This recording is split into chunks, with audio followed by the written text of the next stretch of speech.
じゃあ行くよ。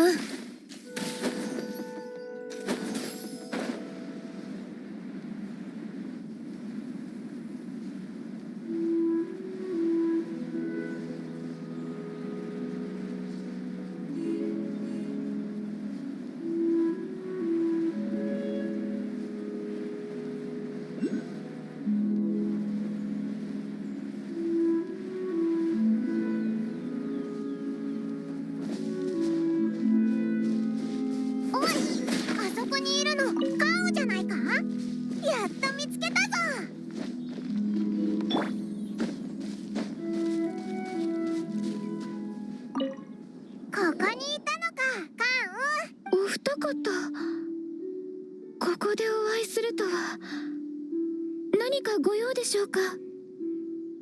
いえ、私はもう属性から離れました。リーユエ校の事務的な話なら月海亭に相談してください。関羽は七星の秘書を辞めたのか？あいつらはお前が帰ってくるのを待ってたぞ。帰ってきてほしい。それがあなたたちの目的ですか？すみません、それはできません。なんでだ？一体何があったんだ？これが歴史の流れにおける選択です。この前、仙人たちがリーユエ校の監視役を民に引き渡してから、いつかは私もリーユエを離れるのだと悟りました。仙人の血を持つ私にリーユエ校での居場所はありません。手紙を届けリーユエに戻った後、私の仕事が100文100行100式に引き継がれていることを知りました。今回の仕事は私をリーユエから追い出す口実なのでしょう。七星がその機会をくれたのならきちんと答えないと。二人は優しいのですね。でも慰めは必要ありません。1000年ぶりに絶雲の間に戻り、山の間を流れる雲を眺めていると心がとても休まるのです。なあ、でも騒いでいるのは誰だ？あ、龍雲釈放神君？すまない、オイラたち。ただの冗談だ。お前たちがこの地にやってきたことはすでに知っていた。おお、さすが仙人。関羽と昔話を語りに来たのか？楽しそうに談笑していたな。おや、そういうわけではなかったのか。任せよ。話題探しはわらわの得意分野だ。この1000年の間、自分と会話することで時間を潰してきたからな。そうだ、関羽の友人たちに関羽の子供の頃の話をしてやろう。ちょっと、龍雲神君。恥ずかしがるな。お前の可愛い子供時代の話、皆も知りたいだろう。聞きたいぞ。小さい頃の関羽はな、頭の角を撫でられるのが大好きだったんだ。わらわが面倒を見ていた時はいつも角を撫でて寝かしつけていた。ひー。その時の関羽はコロコロに太っていてな。どれくらいかというと、わらわと共に山へ登った時、つまずいてコロコロと麓まで落ちてしまったくらいだ。ある日、関羽は仙人を訪ねてきた人にぶつかってな。それが初めて生きた人間を見た時だった。まさかびっくりして岩の隙間に丸2日隠れてしまうとは。わらわが見つけた時、泣きながら化け物が出たと言っておった。龍雲神君、もういいです。そろそろ修行の時間ですので先に失礼します。お前たちの間にあった気まずい空気を和らげようと思ったのだが。お前のせいでさらに気まずくなったぞ。そうか。それよりも関羽を探しに来てくれたこと嬉しく思う。このような形であの子が絶運の間に残ることをわらわはよく思っていない。あの子に関することを話して聞かせよう。千人の中、キリンは人獣だ。甘露を飲みカカを食す。だが絶運の間の仙山と仙境はあの子の人間の部分にとっては寂しすぎるのかもしれぬ。昨夜関羽が月光に照らされた崖で一人山々を眺めていたのを見た。限りのない雲海はあの子を覆い隠すようだった。あの子は孤独だった。だから属性に帰るよう説得しようとしたのだが、その時こんな言葉が聞こえてきたのだ。リーユエコーは絶雲の間よりも孤独です。絶雲の間で雲を眺めるのは一人でいることに対する孤独です。でもリーユへの人混みの中で感じるのは人ではないものの孤独です。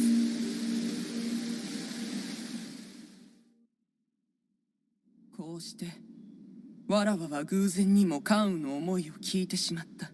心の悩みとは己の力で抜け出すのが困難なものだから、お前たちにはそばにいてやってほしい。ああ、確かにそうだな。一人で落ち込んでても仕方ない。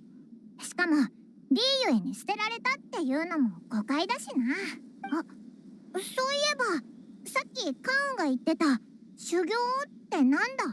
あの子は戻ってきてからずっと仙人の感覚を取り戻したがっている。だからわらわに修行をしてほしいと願い出てきたのだ。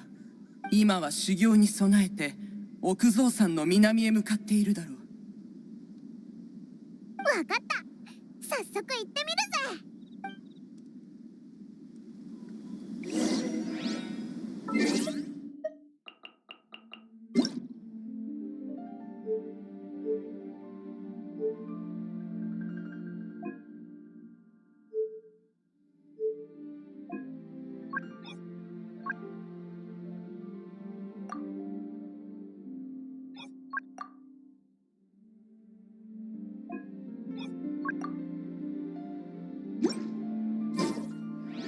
This trial will test her spirit.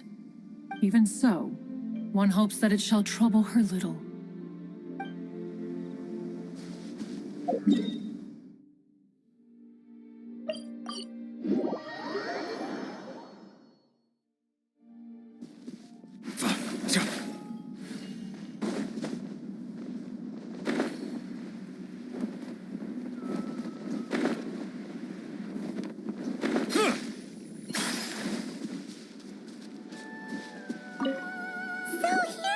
Ganyu? Why did you come here?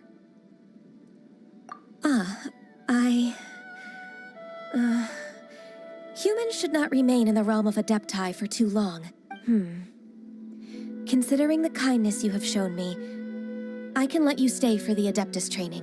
Yay! This trial was prepared by Cloud Retainer. Its goal is to help me feel like an Adeptus again. The training is much to her signature style. I hope it won't make it seem like she is too unaware of the abilities of others. Is it difficult? No, I'm aware of your strength, Traveler. The power hidden within you is not inferior to mine. If you're ready, we shall begin the training.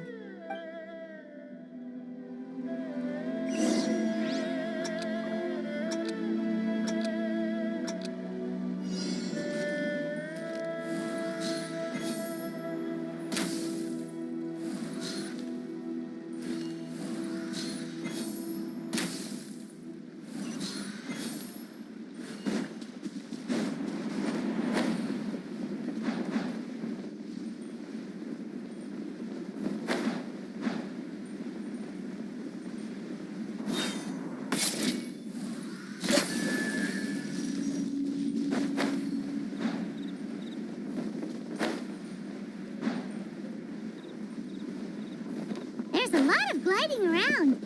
It does feel like something Cloud Retainer would come up with.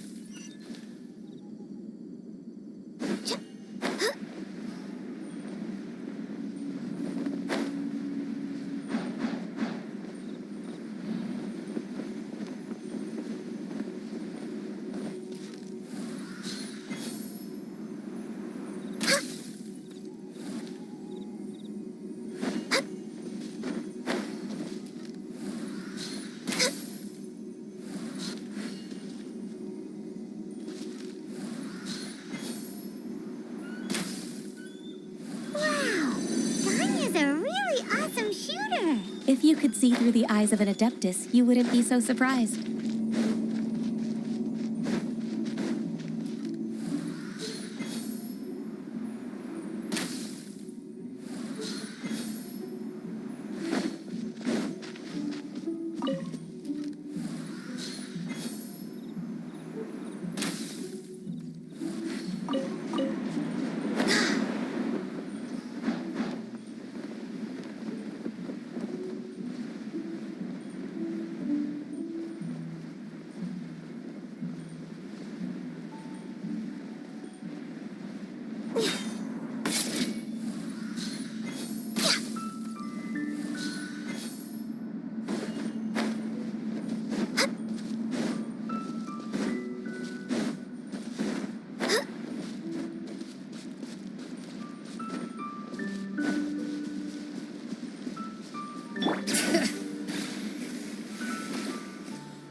We've completed the task.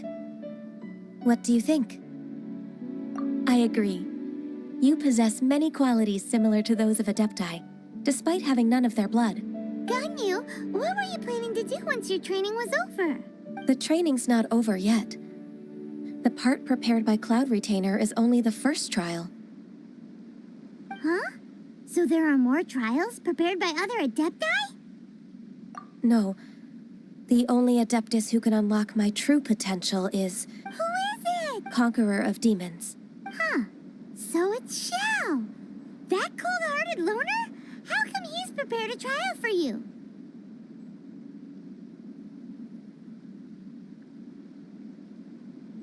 I found him unapproachable at first, too. But I believe that being able to face him is an important part of my homecoming. He's already waiting for me. Come along if you're interested. Of course we are! Let's go!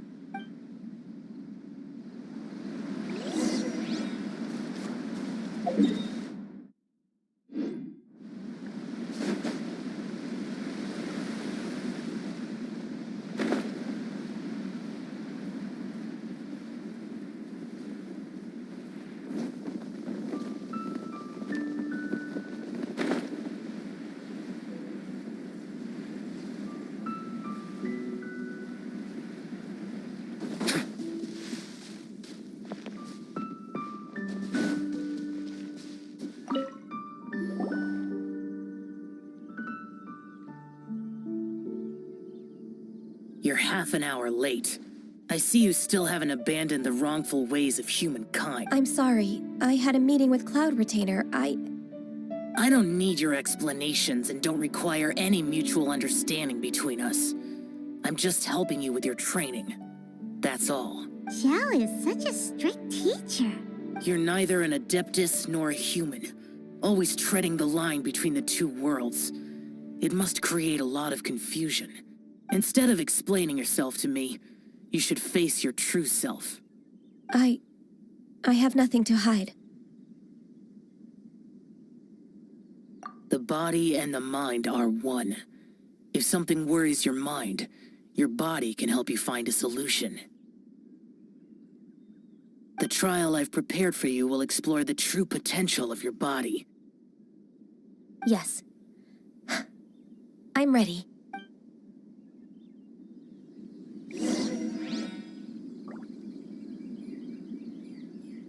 Focus on the trial. I'm not here for idle chatter.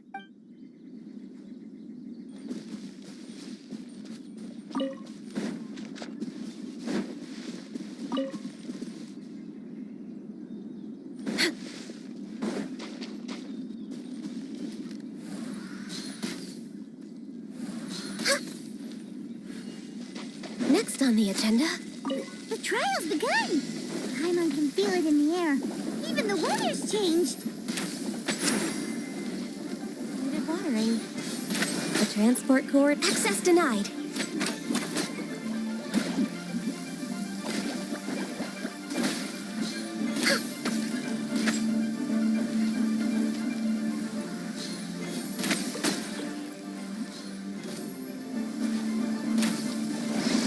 Silence!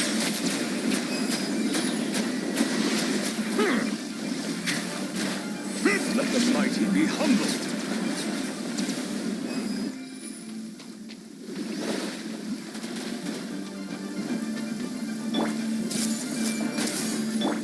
Wings of darkness! Come, sever night from day!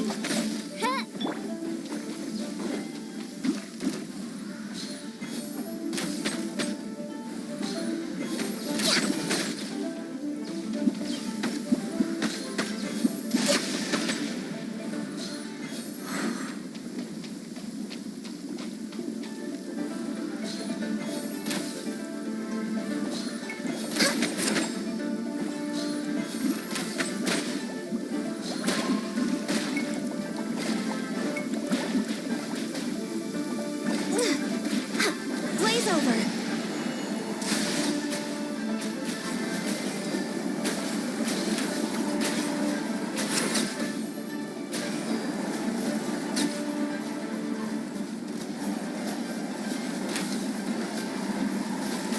Settle down. Be sanctified.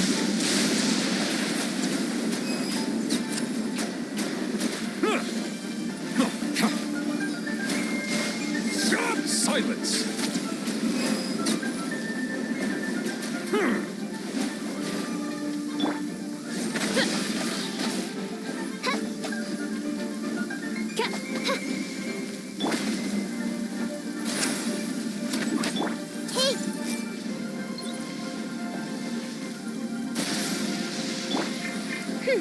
Midnight Phantasmagoria! Bow your head.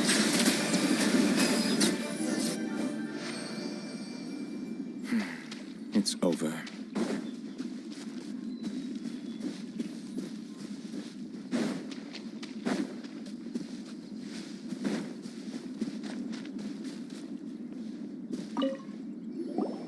I've completed your trial. You don't have to report back to me. Seeking other people's validation won't benefit your training. Only you can evaluate the result of this trial. You'll progress faster that way. Understood. Xiao always has such strong opinions. From tomorrow on, I'll start raising the difficulty of your training, so you'll have to... I have to do what? Another one of those pesky visitors. I'll leave him to you, Ganyu. It's also a part of your training. Pesky visitor? So even here there are those that Xiao can't deal with? Oh heavens! Blessed be Rex Lapis! I've finally come upon the Adepti. Are all of you the Adepti of this mountain? Great! My name's Sin Chung. I came to ask for your merciful blessings, O Adepti. I beg of you, please grant me luck, wealth, and a good career.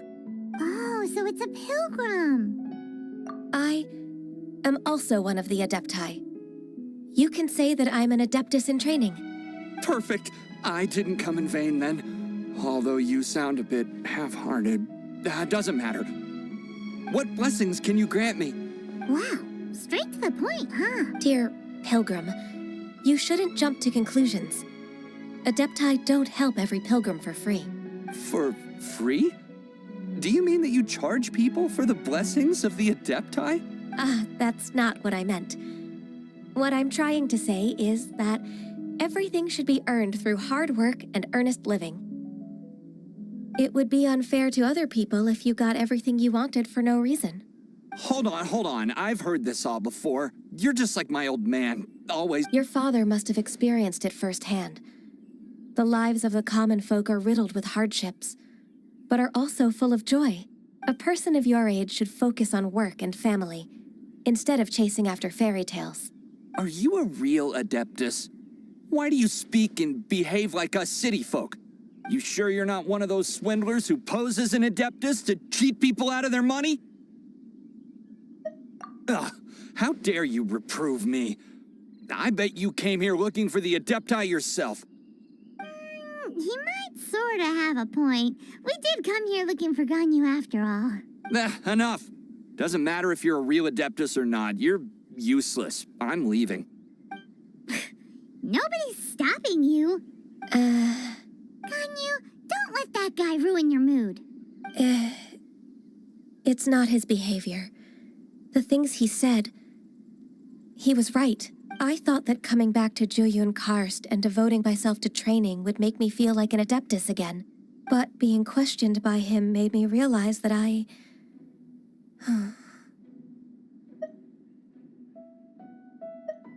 But I'm unwelcome in Liyue Harbor. As an adeptus, It's true! Just believe us! All right. I'll go with you to Liyue Harbor. That said, I still trust my initial judgment. If I'm proven right, I'll return to Jueyun Karst once again. It's a step in the right direction. Let's go!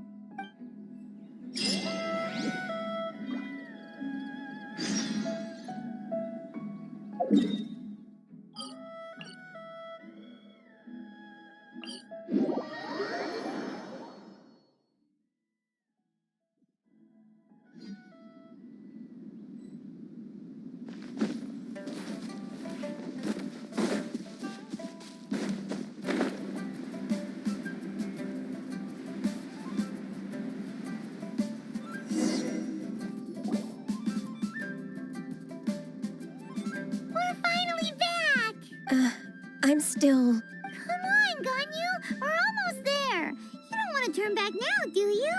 I suppose you have a point. It would be quite impolite of me to leave the two of you now. That's right! Where do you want to go first, then?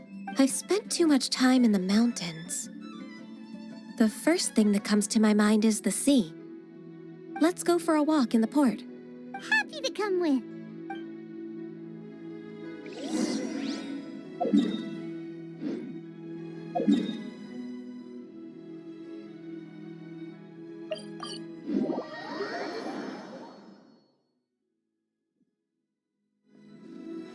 Bring it!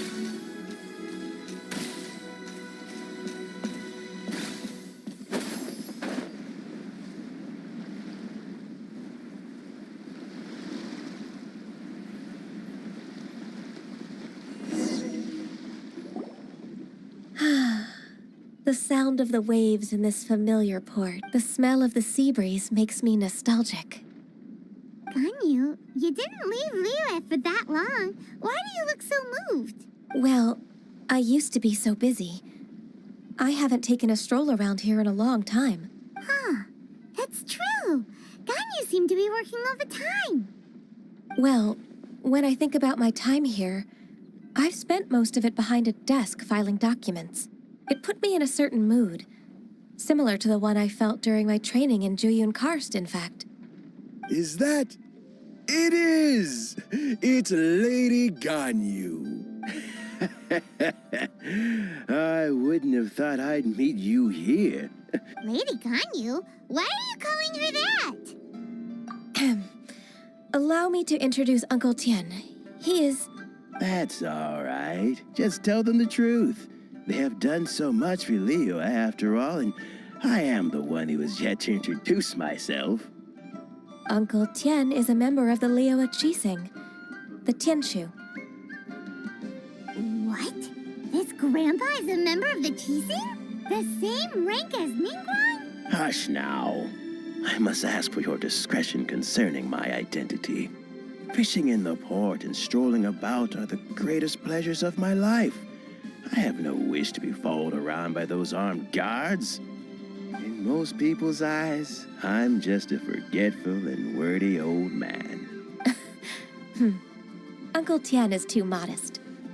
He's been around for a long time. There's no one who can replace a person of such noble character. What an honor to receive such high praise from Lady Ganyu herself. I guess I must have done something right over the last, however many decades. Uncle Tian, please. A person of your standing should really stop calling me Lady Ganyu. My apologies. It's not intentional, just a habit from my younger days. Thank you for looking after me when I first ascended to my position in the Chi Sing. Oh, so you've been friends for many decades now, huh? Oh, I was just fulfilling my duties as the Chi Sing secretary. It's nothing worthy of your gratitude. Talking about secretaries, I don't know if I should bring it up. Ganyu, I believe you know my daughter, Huixin. She seems to be a bit troubled recently. Yes, she works at Yue High Pavilion and she's my junior. How can I help her? I don't know myself, really. She's all grown up now and doesn't like to ask for my help. May I trouble you to meet her at Yue High Pavilion? She just needs a bit of guidance. With pleasure. Solving the Chi Sing's problems has always been in my job description. She's back in character, just like that, huh? Let's move then, to Yue High Pavilion.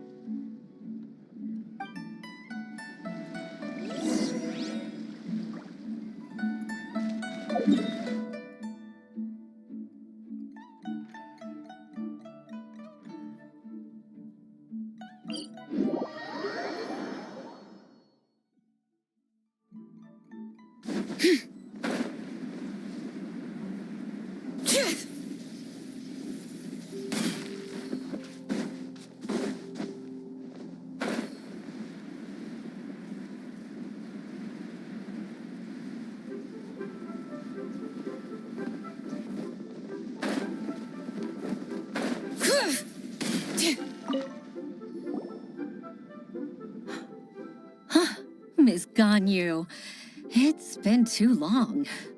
I don't know why, but seeing you brings me a sense of peace in these chaotic times. Indeed, it has been a while, Huixin. I'm flattered, but aren't you exaggerating a little? I heard that you've encountered some problems and came to see if I could be of some help. My father asked you to come, didn't he? Abusing his status as a member of the Chi Sing to trouble you. Don't worry. I'm always happy to help a junior colleague from Yue High Pavilion. Ganyu's not only a competent secretary, but also a great mentor. So, what can you tell me about the problem? Ugh, where should I start? I discovered something strange while organizing tax records. There are obvious irregularities in the tax declarations of two stores, Second Life and Wanyo Boutique. However, whether I question the shopkeepers or check their accounts, I can't seem to make any progress with my investigation. Without any evidence, my hands are tied. I see. It's not uncommon for merchants to be blinded by greed. Well, is there any solution you can advise? Naturally. I've dealt with similar issues hundreds of times. Give me a moment to consider the best approach in this scenario. All right. Let's approach it this way, then. Your enemy knows you best. Huh? If I remember correctly, Second Life and Wanyo Boutique are old business rivals, competing for market share due to their similar wares. In that case... In that case... I know what you mean, Miss Ganyu. Miss Ganyu plans to let them expose each other. Exactly. Let's start with Wanyo Boutique. The owner's name is... Bolai, isn't it?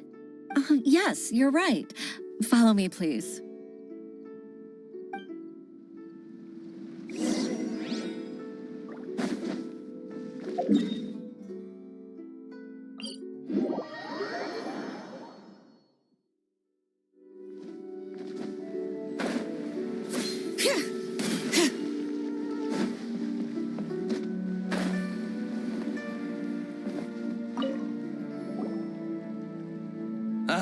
we meet again, traveler.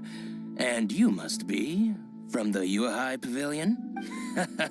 I suppose you're about to place a big order. I'd be honored to offer you my wares. That won't be necessary, Mr. Bolai. Wanyo Boutique's credit is not sufficient to accept orders directly from Yuehai Pavilion. Should we need to place such an order, we would certainly go to Second Life instead. What? Second Life? Ugh. That rascal Dongshan. He's stealing all of my customers. Well, Second Life's credit has always been excellent, and based on their tax records, their business is thriving. Oh, tax records? Thriving? Huh. Is there anything you'd like to share with us, Mr. Bolai? Don't let that rascal fool you. I know his dirty tricks best. If you don't believe me, show me his tax records. I'm sure I'll find something fishy in there. You know Second Life's business so well? Of course. Ugh, their every transaction makes my blood boil. I'd rather lose money myself than see that rascal make some. Well then, please look over this tax record.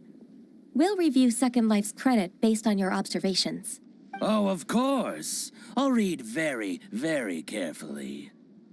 Line by line and word by word.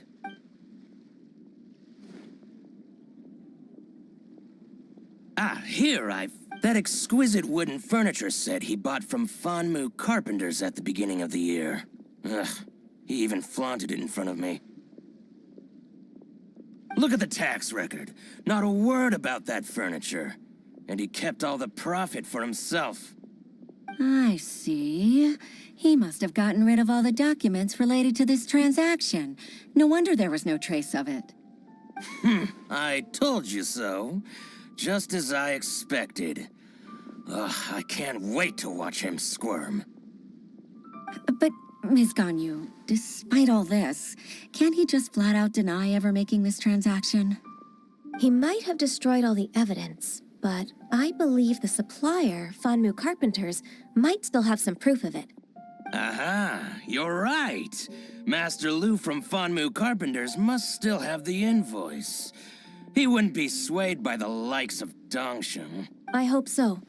Let's go to Fanmu Carpenters. It should be near Chingsa Village.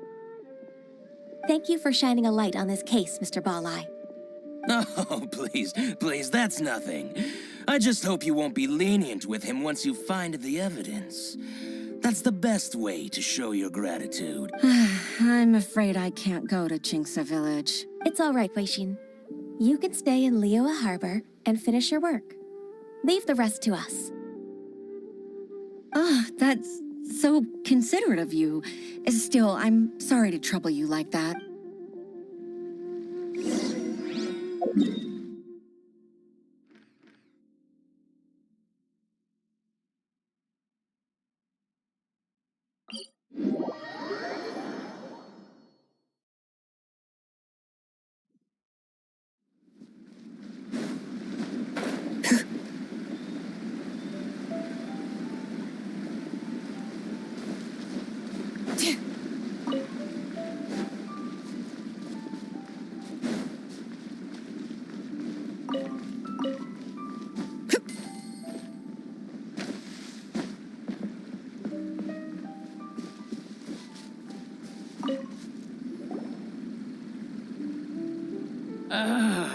Welcome. How can an old carpenter like me help you? I'm usually happy to take new apprentices, but I'm afraid I can't take too many at once. But I'm always around if you're keen for a chat. Chingsa really is full of lonely old people. Hey, I heard that, Flying One. I'm sorry. Master Liu, we've just come to see you and ask you some questions. Don't worry, I know. You're from the Yuehai Pavilion, right? Why would the Qixing care about an old man like me? Well, whatever. You said that you want to ask me something.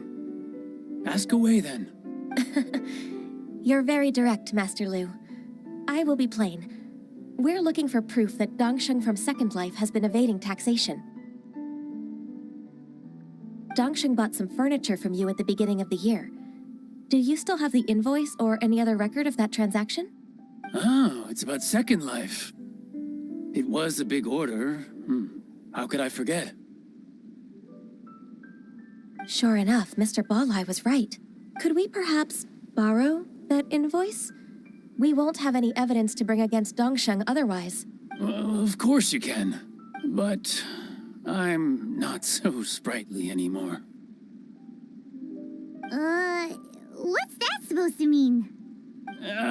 I only do my woodwork and display finished wares here at Fanmu Carpenter's. As for old documents and such, I keep them all in a warehouse west of here. But some troublemakers have recently moved there, invading my warehouse. I tried to drive them away, but they just wouldn't leave. Since you need that invoice anyway, it may be best to get it from the warehouse yourself. And while you're at it, you can teach those louts. So that's what happened. I'll leave you to it then. I need to get back to work.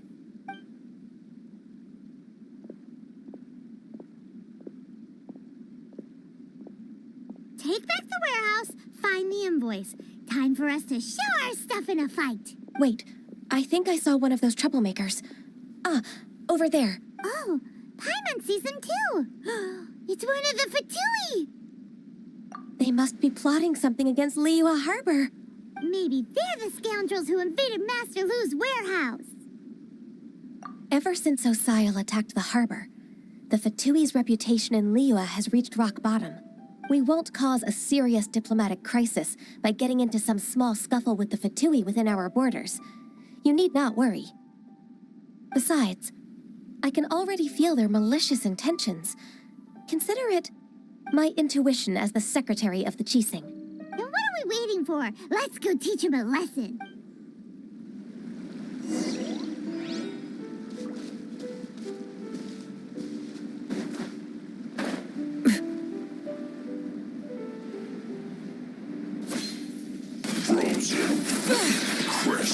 Let the magic veins boil! I see everything. Freshness preserved, chill to the bone.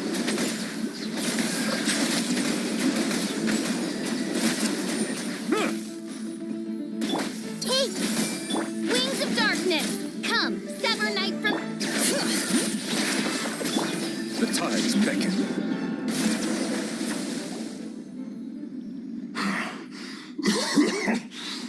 You scoundrels! I think you've had enough. About time you tell us your plan. Plan? What plan? We just taught you a lesson, but clearly you weren't paying attention. If you don't spill whatever you're scheming against Liyue, we'll be forced to use harsher methods. I'm telling the truth. There's no scheme. If you're telling the truth, then why would you, a member of the Fatui, suddenly appear on the outskirts of Qingsa village? Fine. If you really want to know, then, well, I was About to. pick berries over there. I must admit, I didn't expect you to come up with such a silly excuse. It's not an excuse. I rarely have a free morning, and I heard that there were fresh berries in this area. Think about it. I'm here alone, and Qingsa Village is nothing more than a retirement spot for old people. What could I be scheming anyway? Judging by how he's looking at us, it does seem like he feels like he's the victim here. So you have nothing to do with the occupation of Fanmu Carpenter's warehouse? Fanmu Carpenter's warehouse? Where's that? I swear, I only came here to pick berries, that's all. So it wasn't the Fatui who took over Master Lu's warehouse after all. I also feel that he's telling the truth. Whoopsie! I misjudged the situation and offended you. My apologies. Our exchange only represents my personal views. If you wish it so, you can file a complaint to the Ministry of Civil Affairs. Exchange? This woman, she's clearly aware that the Ministry of Civil Affairs wouldn't side with us for Tui. Yes, precisely. As an alternative, you may try to solve this problem with force once again. Paimon's in! Darn you. How can you wear that solemn face while bullying me like this? What's your choice then? I'll get back to my berries.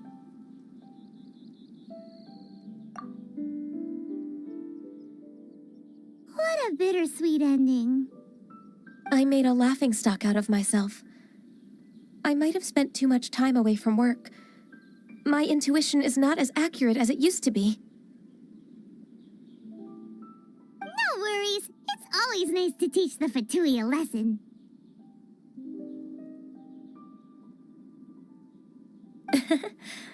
Let's keep moving towards Master Lu's warehouse. Our goal is to get the invoice, after all.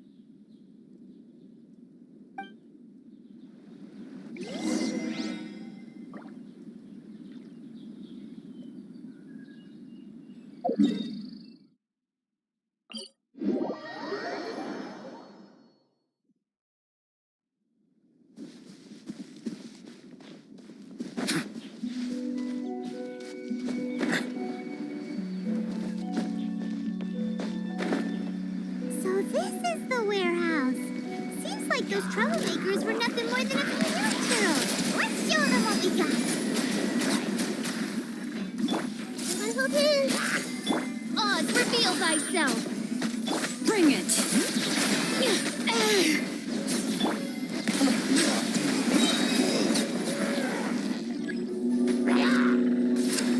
Be sanctified.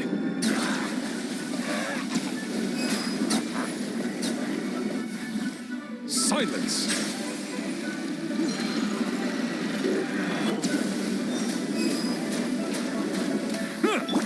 I see everything. By royal decree. Hear the echoes of the valley! Settle down! All clear. Quick, let's look around for the invoice.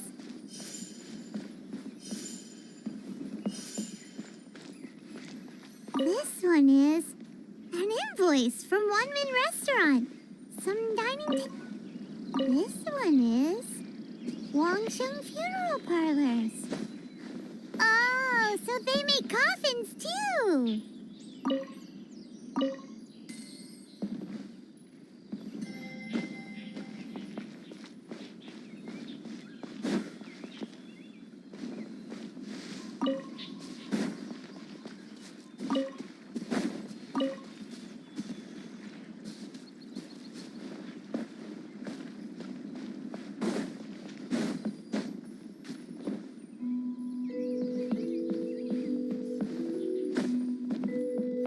This one is Second Lives. We finally found it. Let's bring this invoice back to Hoishin.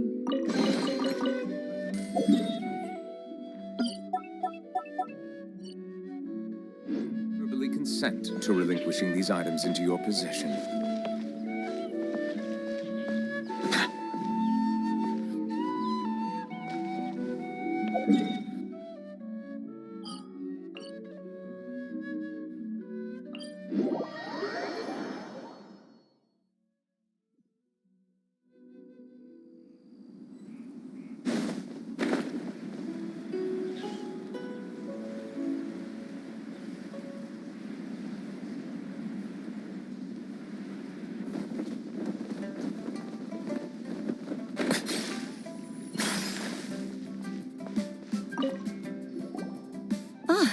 Ms. Ganyu, you're back. I hope it wasn't too much trouble rushing about like that. I promise to help you, and I'll keep my word. Nothing to worry about. Look, it's the invoice for the transaction between Second Life and Fanmu Carpenters. We've brought it back. Oh, thank you so much. Now we can solve this problem. Agreed. How about we go to Second Life and have a nice chat with the owner?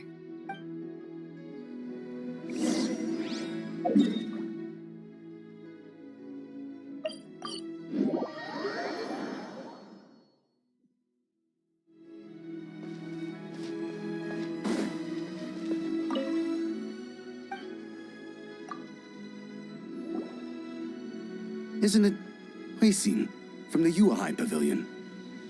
I remember you.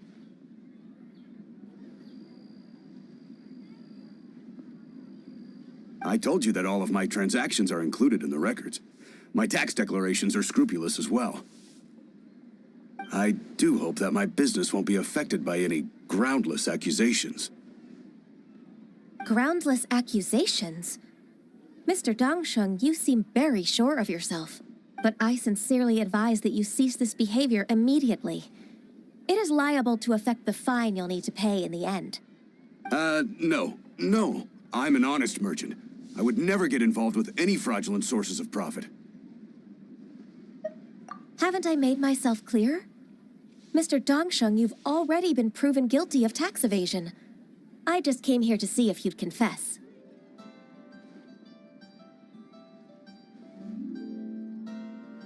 What? Proven guilty? How come? That's impossible. Absolutely absurd. He's talking without rhyme or reason. Must be crumbling under Ganyu's pressure.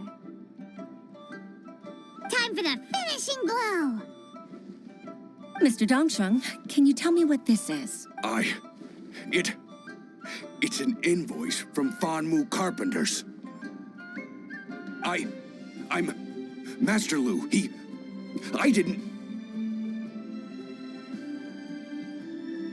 Do you admit to tax evasion? This transaction was absent from the tax record. I didn't think you'd find out. I didn't leave a single trace. Indeed. We wouldn't have found out if it weren't for Mr. Boalai's aid. Balai? That imp from Wanyo Boutique? So he told on me behind my back. He's got his own share of dirty laundry. Oh? Mr. Dongsheng, I'd like to hear a little more about this dirty laundry. Would you care to elaborate?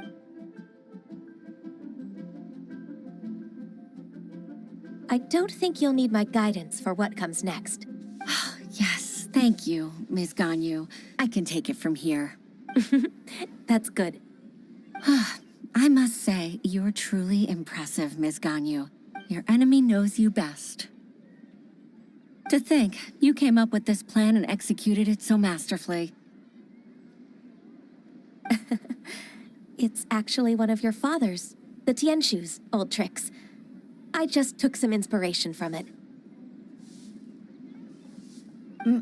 My father? Pitting your opponent against their enemies and watching them drag each other down from an advantageous position. That's how Uncle Tian managed to keep his position in the Qixing secure for so many years. I figured that as Uncle Tian's daughter, you'd naturally grasp your father's strategies. So, I decided to use one of your father's tricks and play it out for you to see. I can see it now. Clearly, I still have a lot to learn about my father. I'm really grateful, Ms. Ganyu. You're the kindest mentor I've ever had. Ganyu solved both Huixin's work and family problems. 2 birds with 1 stone. Oh, you've helped me so much.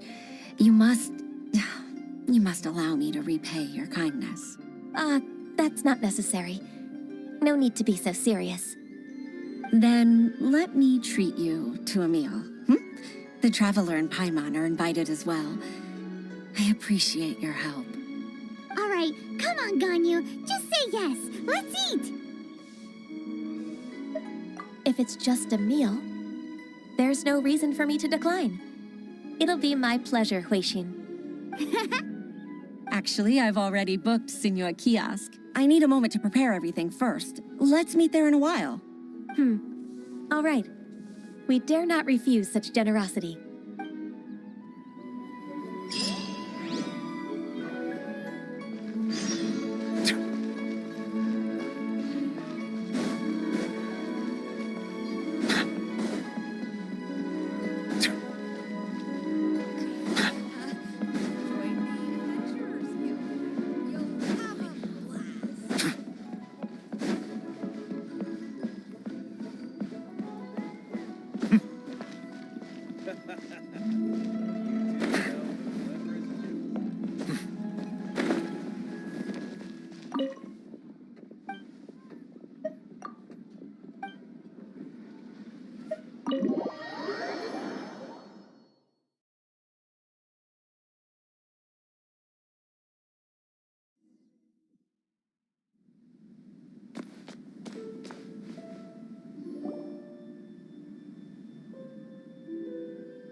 Miss Ganyu, thank you for accepting my invitation.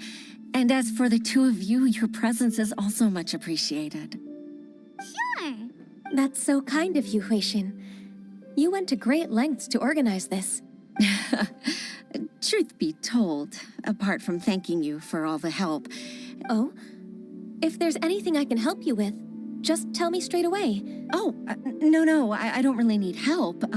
Could you just listen for a bit? With pleasure. When I was a little girl, my father used to tell me many stories about you, Miss Ganyu. Even though I have the utmost respect for my father, I always admired how gentle and reliable you are. I've only decided to join the Yuehai Pavilion staff because I've always looked up to you. I didn't know that you think so highly of me. However, in reality, working at the Yuehai Pavilion turned out to be an arduous task. I can't compare myself to such an outstanding secretary like you. I often doubt myself as a result. I disagree. You're a great secretary in your own right. Thank you. Over the years, I became a mother, too. Huh? So Uncle Tian is a grandpa! Influenced by my youthful ideals, she followed my footsteps and came to be a secretary at the Yuehai Pavilion, too. At first, I was worried about her. It's not an easy job, after all. To tell the truth, I'm still unsure if she's capable enough. But after all that happened this time, I've made up my mind to support her choice. So, what made you change your mind? The fact that she'll have you, Ms. Ganyu, as her senior colleague. You'll help her, gentle as always, and tell her your mom used to do it like that. It'd be such a beautiful moment.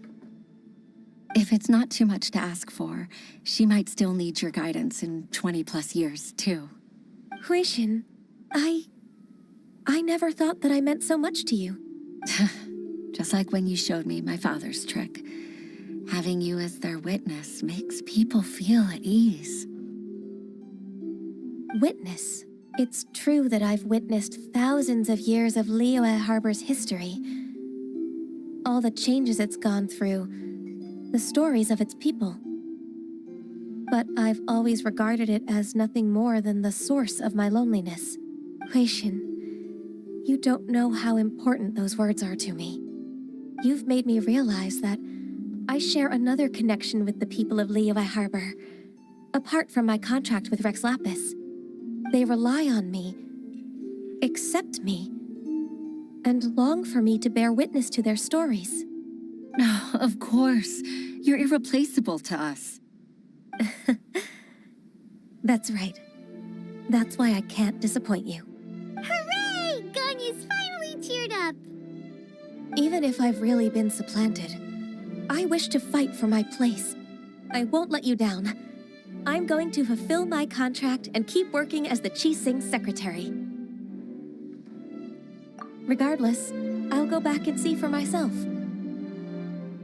I'm afraid that it might have all become a mess during my absence. No time to waste. Let's get back to work. Good luck, Miss Ganyu. We're leaving already? Paimon's still hungry.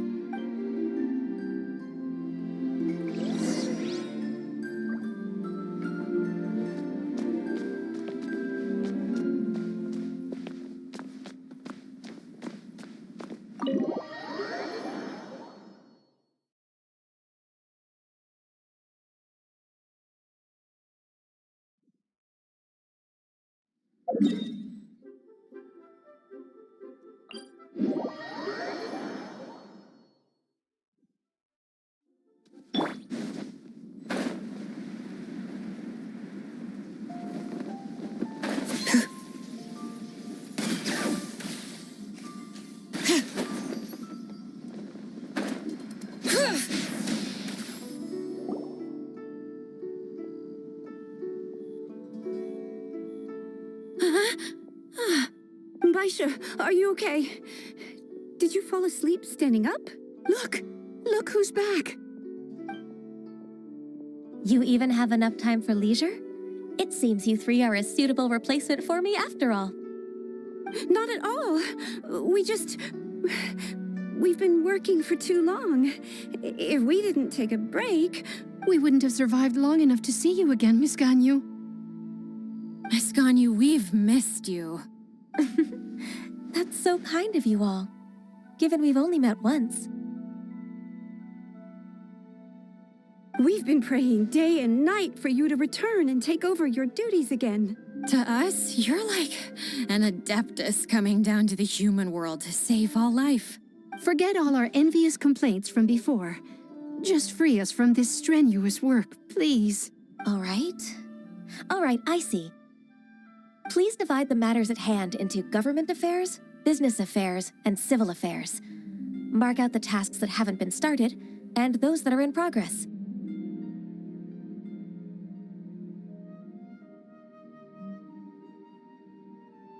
I'll take care of the rest. Of course. We'll do it right away. Oh, finally. We're saved. Yes. There's one more thing. I'd like to earnestly thank you, Traveler. If it weren't for your companionship, I would still be embroiled in my inner conflict right now. To think that I'd gained a human friend outside of work. It makes me happier than I could have imagined. I'd like to repay you when I'm done with the work at hand.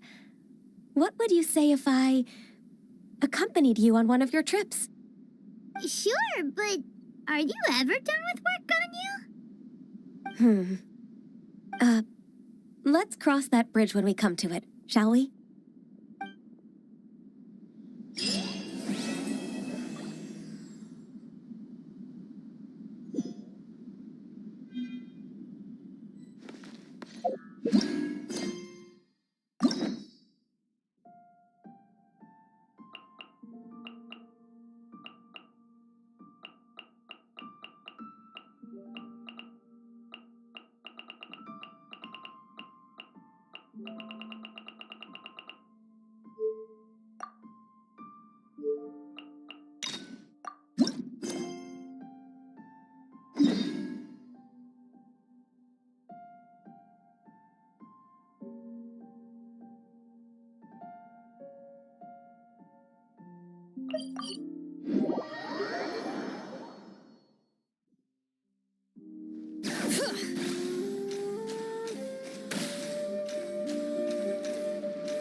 Bring it!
It's an honor to meet you.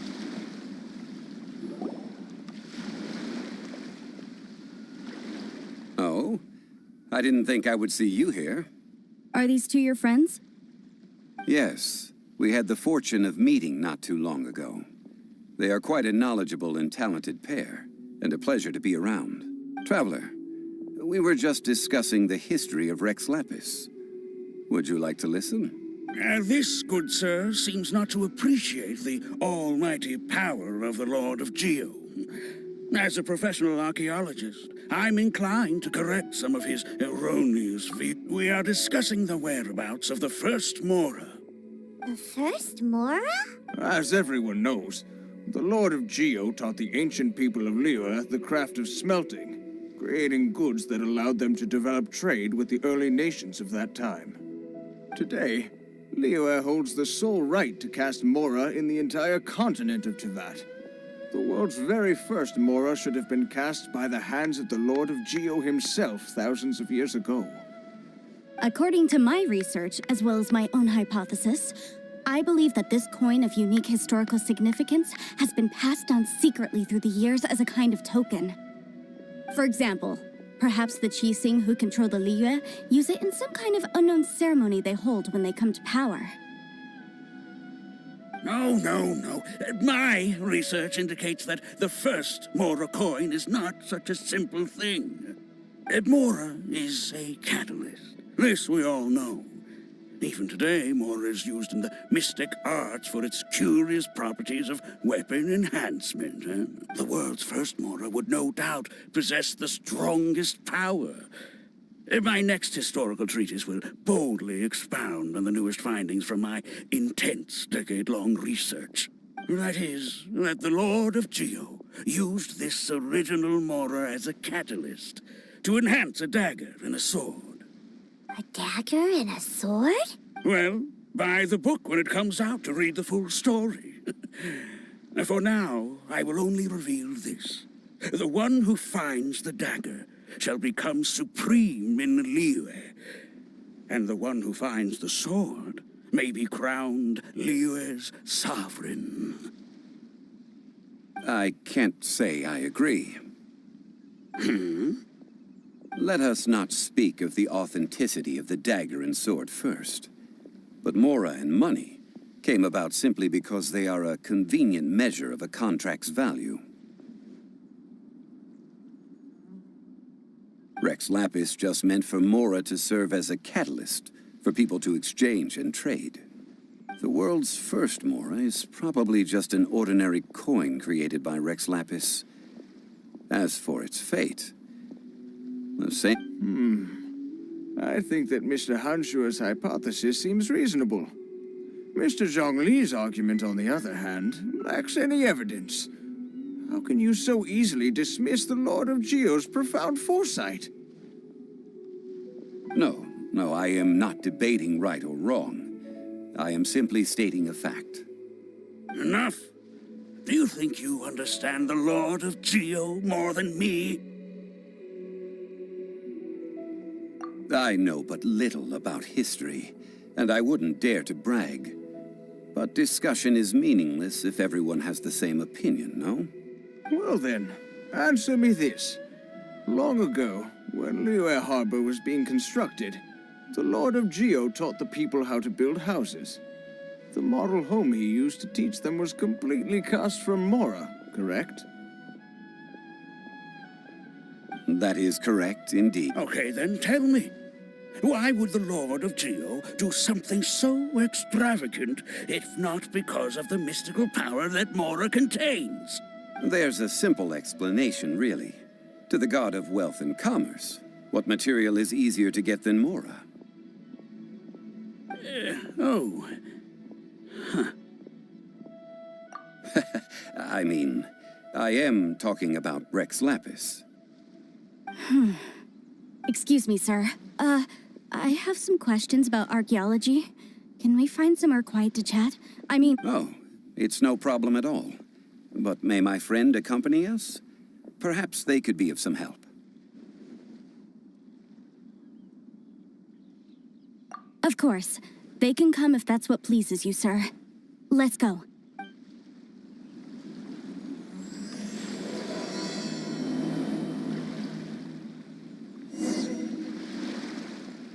The Lord of Geo sure is something. Barely been gone, and already his name is being slandered. Although we are in the age of humankind, surely we must still show a measure of respect for the gods of the past. Life is short, so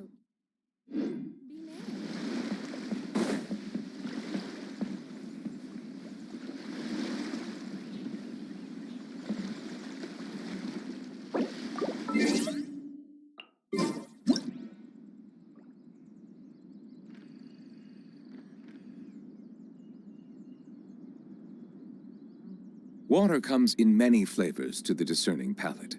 Mondstadt's water is crisp and pure, while water from Liyue has an enduring aftertaste. In Inazuma, the water possesses a... What I'm about to say is a bit disrespectful of the Lord of Geo and would draw a lot of angry looks. So it's best to discuss this somewhere quiet. Your argument just now exhibited acuteness of speech and thought. Most importantly, you don't fall for the boasting and acting of the others. So I have a question for you. Perhaps you will answer differently from other scholars. Do you think that all the gods that the Geo Archon killed were evil? Let's not analyze it in terms of good versus evil. Rex Lapis placed great importance on the integrity of contracts. So any gods he killed certainly must have broken some kind of contract. Right! The Lord of Geo wouldn't kill the innocent. But when I was doing some research, I learned about the legend of the god of salt. The god of salt, Havria, was a very kind god, but she encountered Morax one day in battle. Morax used a rather underhanded trick to assassinate her. What?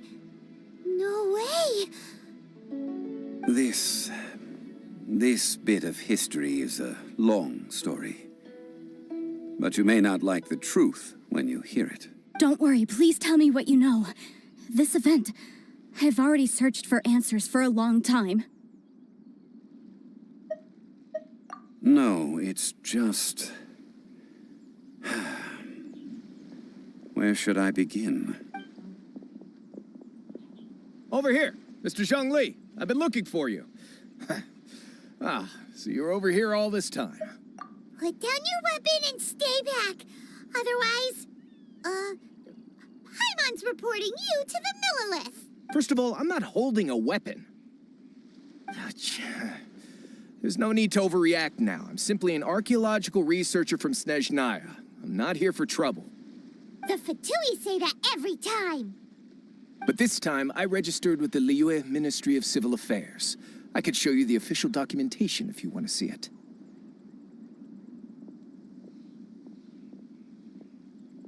I will be conducting an archaeological survey here. the results of which will all be shared with the Ministry. I heard that Wangsheng Funeral Parlor had a consultant named Zhongli, with immense knowledge of ancient history and archaeology. So I paid Wangsheng Funeral Parlor a handsome amount to hire Zhongli as my own consultant while I'm in town. So you mean to say that this is work for the Wangsheng Funeral Parlor, yes? Well, since it's work, I don't have a choice. A consultant of the Wangsheng Funeral Parlor must respect their duty. Of course you would be such a reasonable man. Well then, let's head out now, shall we? Wait, if you are studying archaeology, can I go too? I am also a scholar in this field, so I can help. That will give us a chance to continue the topic we were just discussing. Oh, and you should tag along too. This experience may be of help to you on your future adventures. It is a story from before the rise of the Seven. Although the god of salt has already perished, it will still be a meaningful experience for your journey. Wait. This is an archaeological expedition, not a tour group. But this friend of mine has a treasure-finding talent, surpassed by no one. It will surely be of great help to us. Oh? What talent? If my friend espies a treasure chest, they will absolutely find a way to open it. Hey, Paimon's good at that too! Well, that is quite enticing. All right then. Well, let's go. There's no time to waste. When the Overlord of the Vortex was crushed by the Jade Chamber recently, perhaps something of interest was washed ashore. An ancient artifact would be good. Traces of ancient activity would be great. But a piece of the god's limb would be even better. Who knows what surprises we may find.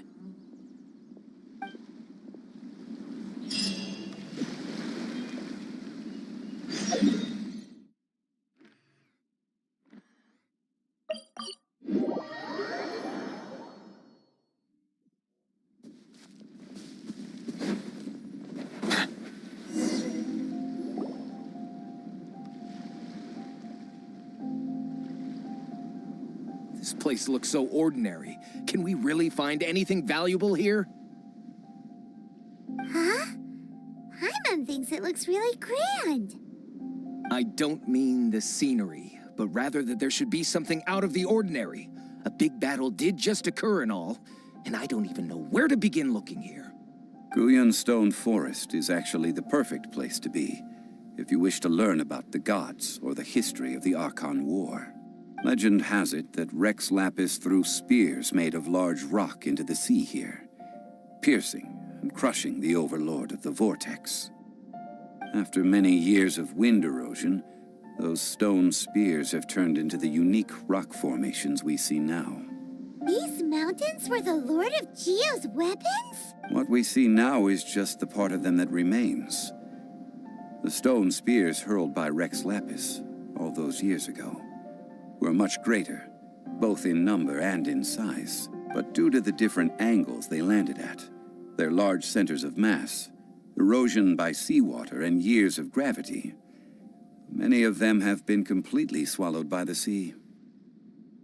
So besides wind erosion, the initial collapsing of the stone spears also played a big part in the formation of Guyan Stone Forest. Well, a god able to fight one so powerful as Rex Lapis was certainly very strong in its own right. Indeed. This is where the value lies in research at Guyan Stone Forest. Most of the objects from that time were lost to the sea.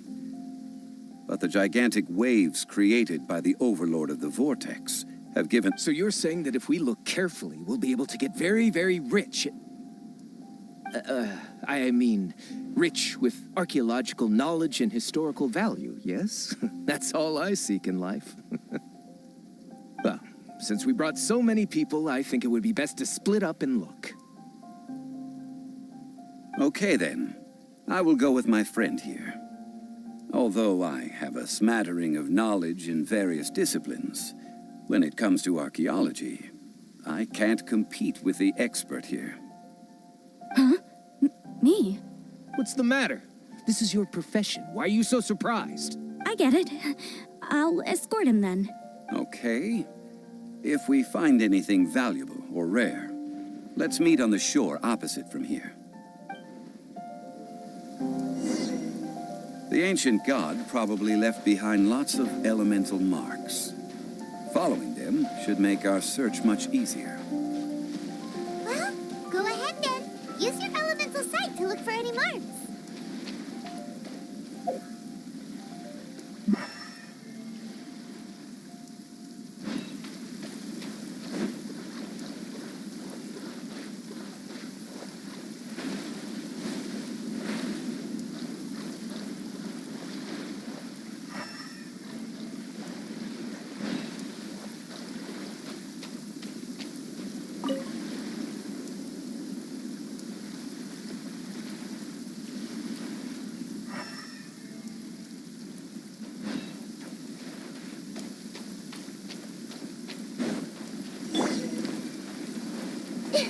Everyone hold hands. As you wish, mein Fräulein. Bow your head. Why are there enemies here? Guyan Stone Forest is a place where a god was defeated, and its remnants still affect the area to this day.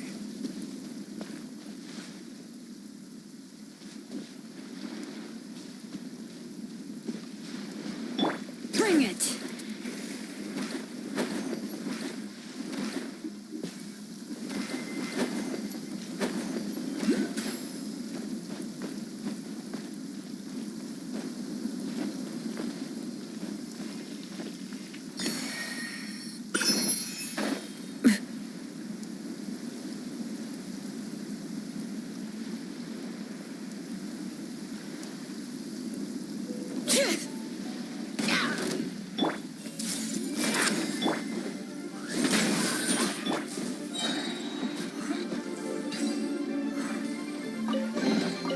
There's a lot of good stuff in here. Wanna split it? Just kidding. Dig it.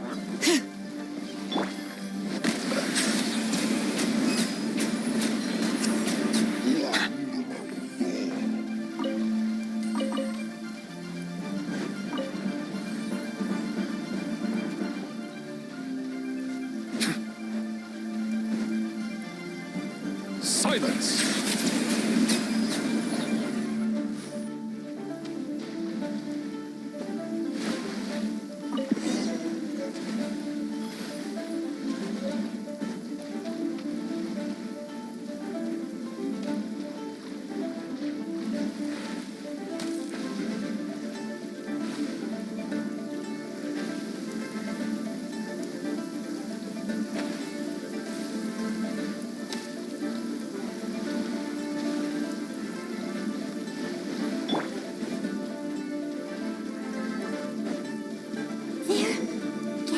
Together here. But why? See that object in the center? Perhaps it emits the remnant strength of the god. That would certainly attract them. But the hydromimic monsters... I have a contract. I must put my personal feelings aside. It's just a stone slab. But its design is quite unique. This should be enough to garner some information. Let's head back.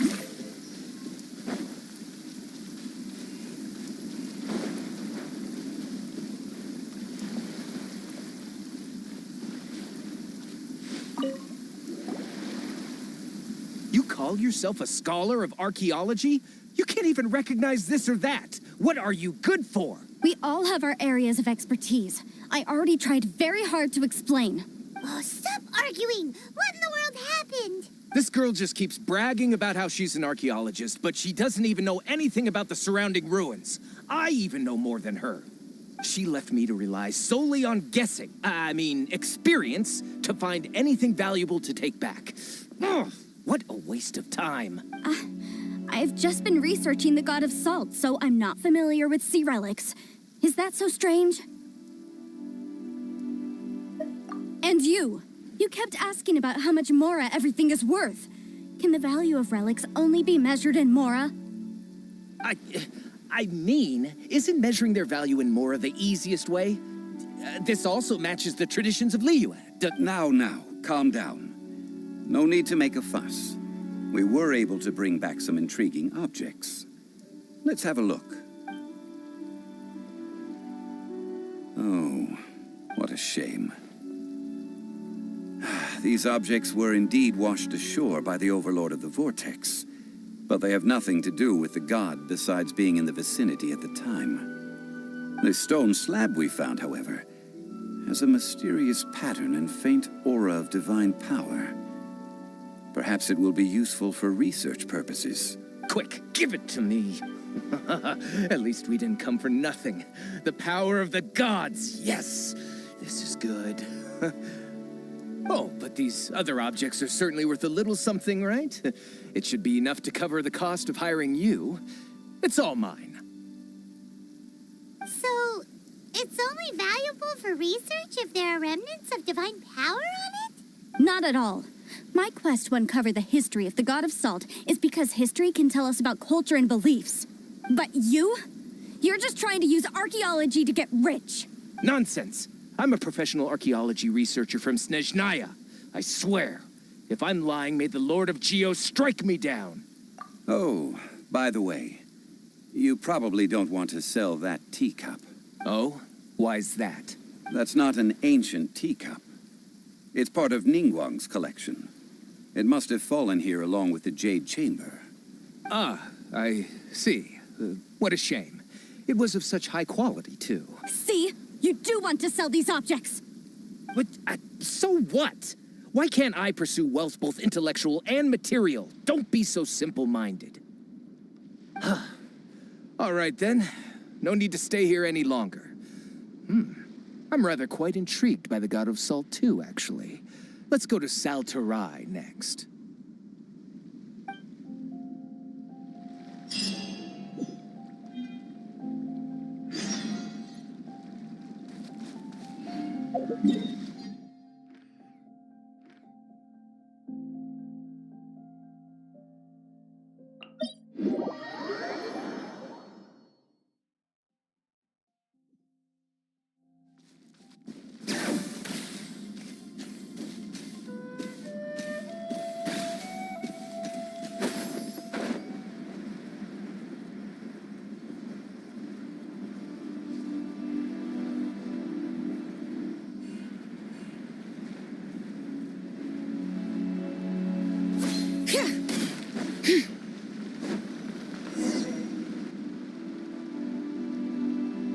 I heard that Salterai was once the home of the God of Salt's people. Therefore, there's sure to be loads of valuable relics nearby. According to legend, the people of the God of Salt, Havria, enjoyed prosperous lives under her protection.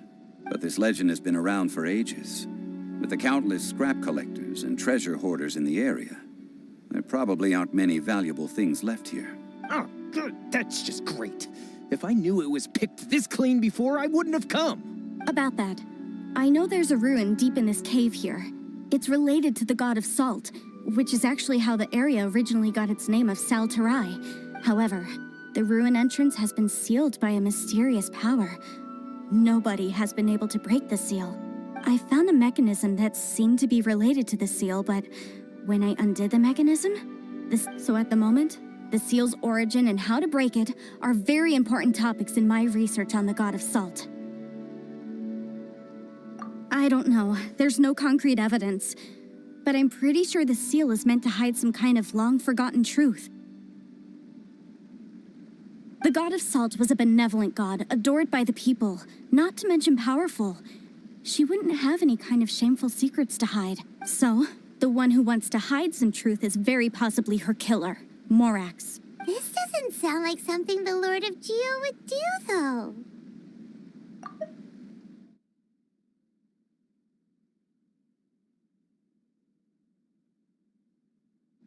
Who cares about all that?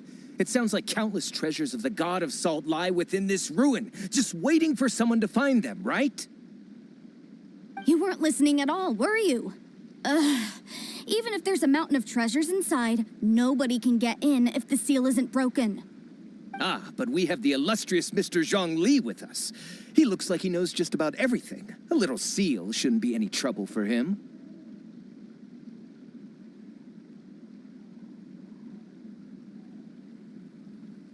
This seal seems to be quite ancient.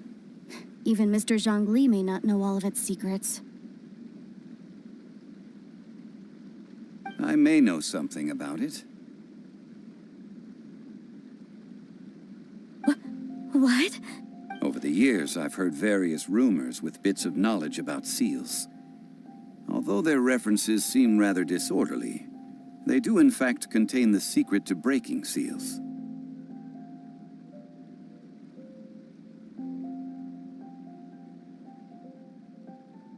Let's go take a look at the mechanism Miss Wanyan just mentioned. Okay, since Mr. Zhongli says so, follow me then.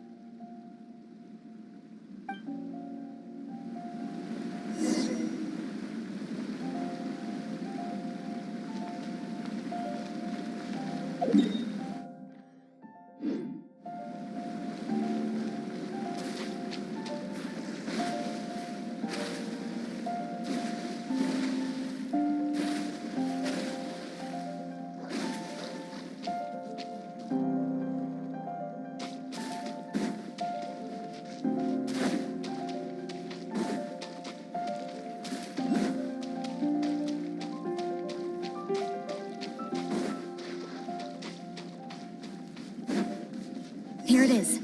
There's some debris scattered here that, when put together, look like they definitely had to do with the god of salt. According to the inscription on the side, if one looks from a certain angle, the secret to the mechanism will be revealed.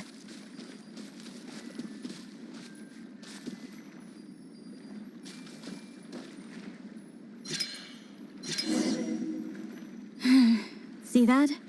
Although we activated the mechanism, nothing happened to the seal. That's because there's actually another mechanism that must be activated. Another? Let me lead the way from here.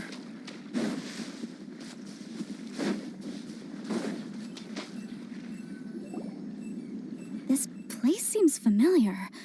Huh, I remember. I think there's some elemental monuments here. When I investigated the seal last time, I had someone with a vision accompany me. But when we lit up all the elemental monuments, nothing... That's because you don't just need to activate them at the same time, but in a certain order as well. Otherwise, the seal will not be broken. The secret to this puzzle is hidden in the legends about the Archon War. Tianheng in the south, Yaoguang in the east, Jueyun in the west, Qingce in the north. All desolate and devoid of life. Liyue is vast, yet even one haven is hard to find. To the north, to the east. Do the people of Liyue always talk in riddles? I think I've heard this saying before. Certainly you have. And the contents of this saying are also related to the god of salt, to provide a haven for her people, whose lives had been ravaged by the Archon War. This benevolent god searched all across Liyue. At that time, with the chaotic fires of war engulfing the land, even one sliver of peace was a luxury. And that haven she eventually found is right here. Today, it is known as Sal Turai. How sad, then. In the end, this peaceful place was destroyed by Morax. Okay, enough with these ancient stories. Now that we have the clue, hurry up and break the seal. Whatever happened doesn't matter as long as we can get inside that ruin. Tianheng in the south, Yaoguang in the east, Jueyun in the west, Qingce in the north. With this clue, you should be able to solve the puzzle.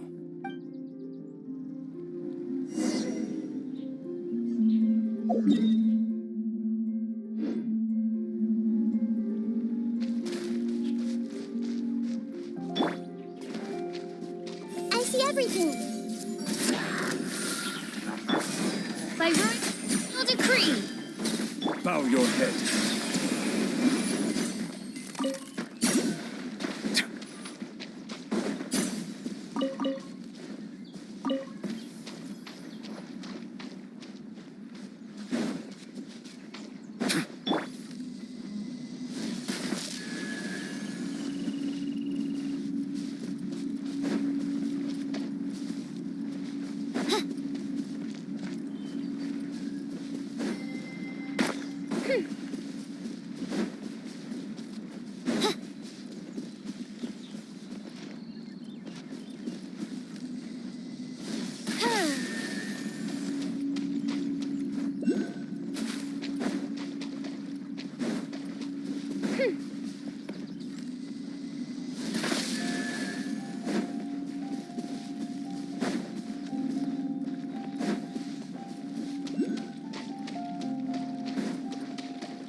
Tianheng in the south, Yaoguang in the east, Jueyun in the west, Jingze in the north. The directions are the clue. Give it another try.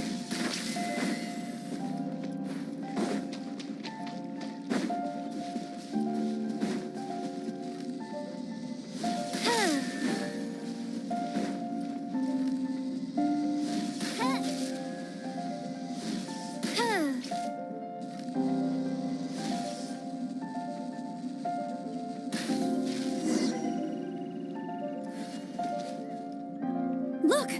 The seal really was broken! Mr. Zhongli is indeed quite remarkable. It was nothing, really. Now, it's time that people learn the hidden truth lost to time.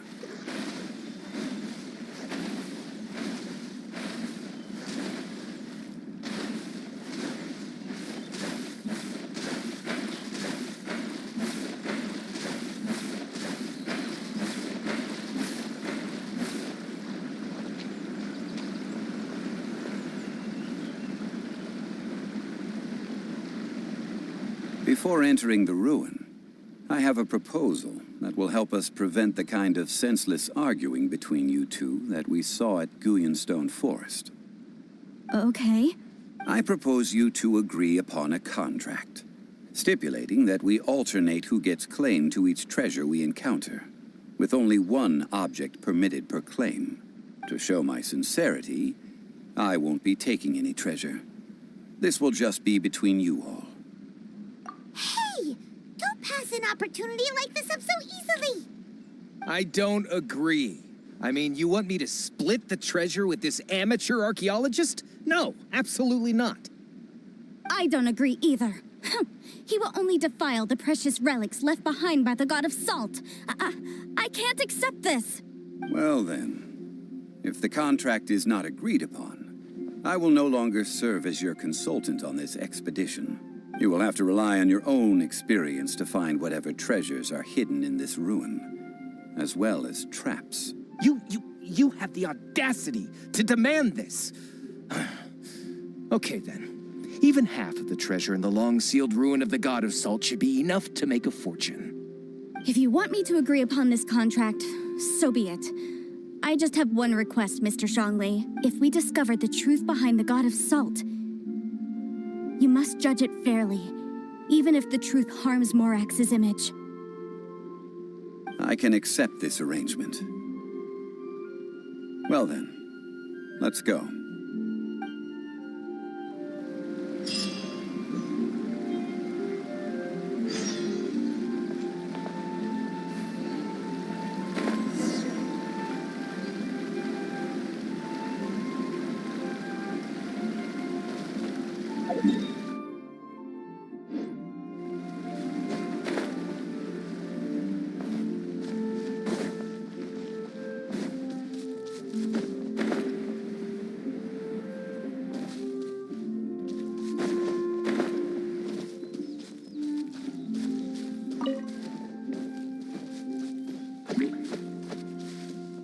Silence!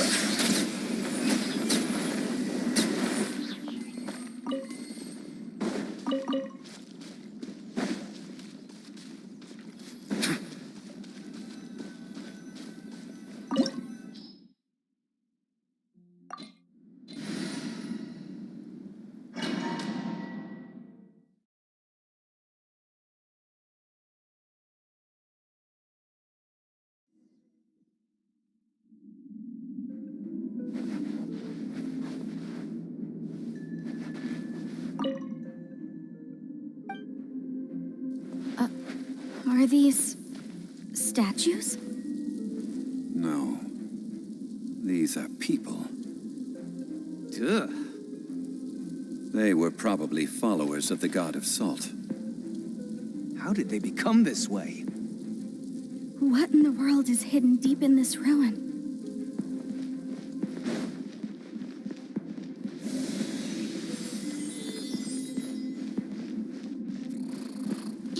Quake! Settle down!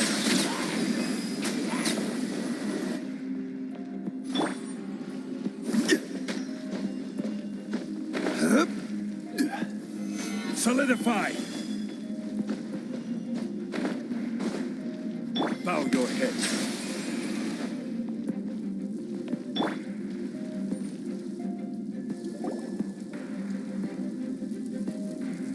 Look at this! It's filled halfway with salt. It just looks like a fancy salt holder. Seems like the god of salt was a god lacking in treasures. According to my knowledge, it's no ordinary vessel. Although it is only half full, it is also forever half full. What? You're saying that even if I pour the salt out, the amount inside won't change? Exactly. Able to produce endless salt.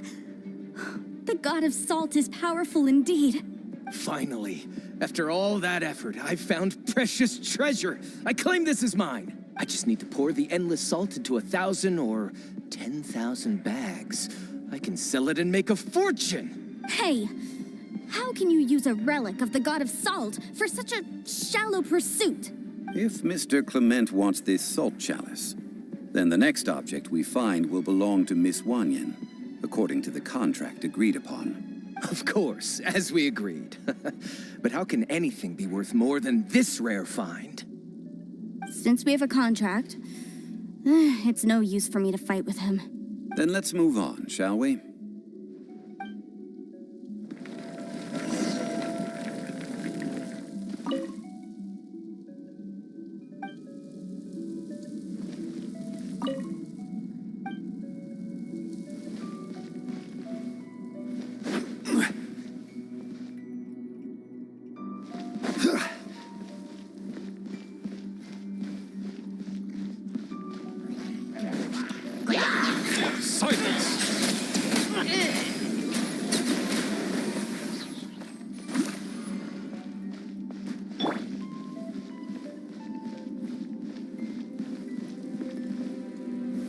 Gather!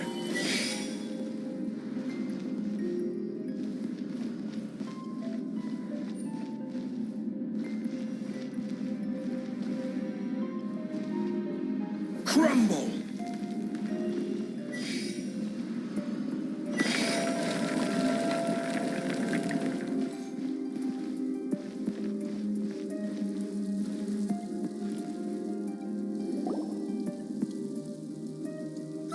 Just a simple ruler. It doesn't look to be worth anything.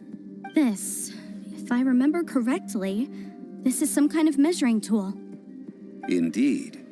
But the god of salt imbued it with another power. When you stick this ruler in the ground, the surrounding area will become covered in salt, much like a rising tide covers the earth. The deeper it is stuck in the ground, the more salt will appear. It is essentially a bumper harvest of salt. What? That's even better than the salt chalice.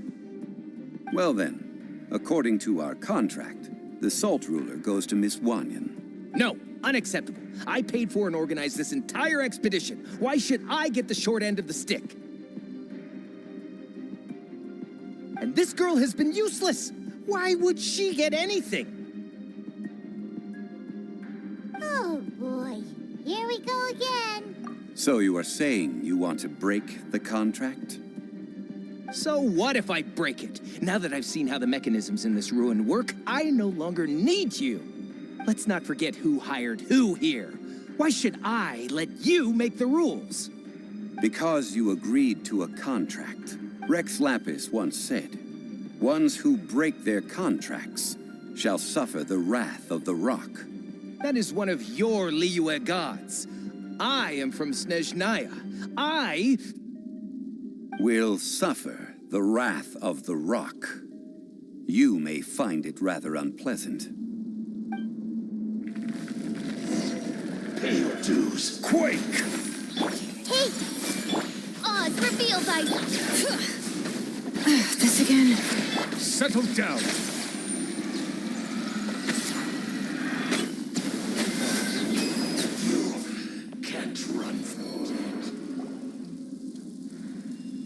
I shall confiscate your treasure as well. You are not worthy to continue any further into the ruin. Leave this place. Oh, darn you! Just you wait.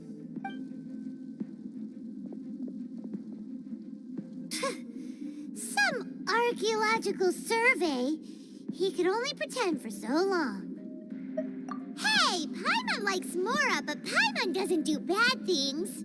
Clement's wrongdoing stemmed from greed, yes. But besides greed, there are many other things that may tempt us to break contracts. When people see the object of their dreams, how many are really able to control their desire and follow the contract? I think we should be honest with each other now. Huh? Be honest about what? That in truth, not a single member of this... Why do you say that? Miss, you lack even the most basic archaeological knowledge, and can recognize naught but a few simple relics. However, you are an expert when it comes to anything regarding the god of salt. You aren't interested in archaeology or relics. What you're really interested in is the god of salt. I believe those legends about the god of salt that you mentioned on the Pearl Galley are passed down between generations at Yinyuan Hall.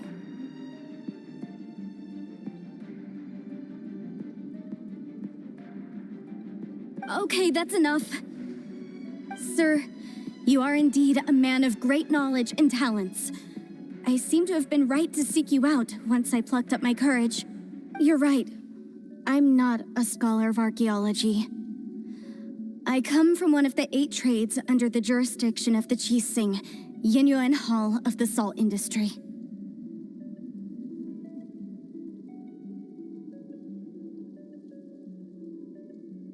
Our ancestors were those protected by the god of salt all those years ago, when the Archon War engulfed the land in chaos.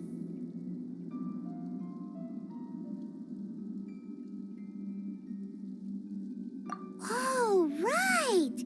Now that you mention it, the people of Liyue very seldom use the name Morax. During the war, Morax assassinated our god out of envy for her power. He left us alone and lost in the world. We hate him! But this is Morax's Liyue after all. And its history is written as he wishes. So I seek proof of Morax's guilt. He has blood on his hands and cruelty in his heart. We agreed to a contract that we will face the truth head on, didn't we, Mr. Zhongli? Naturally, of course.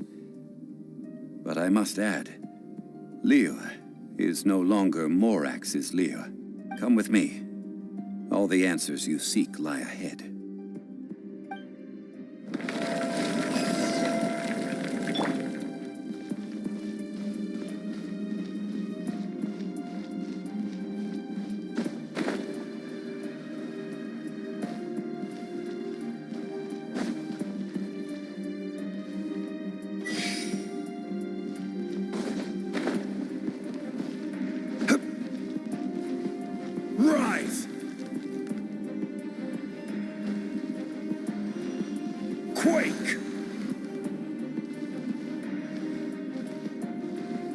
crumble!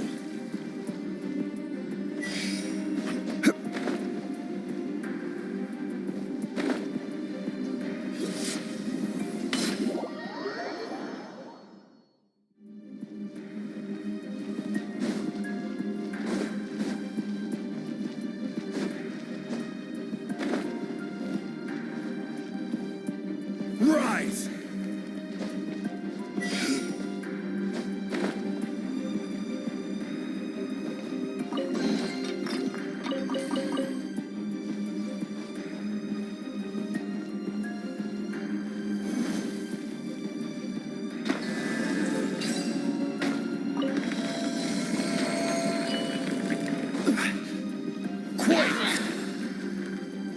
By royal decree! I see everything! Bow your head.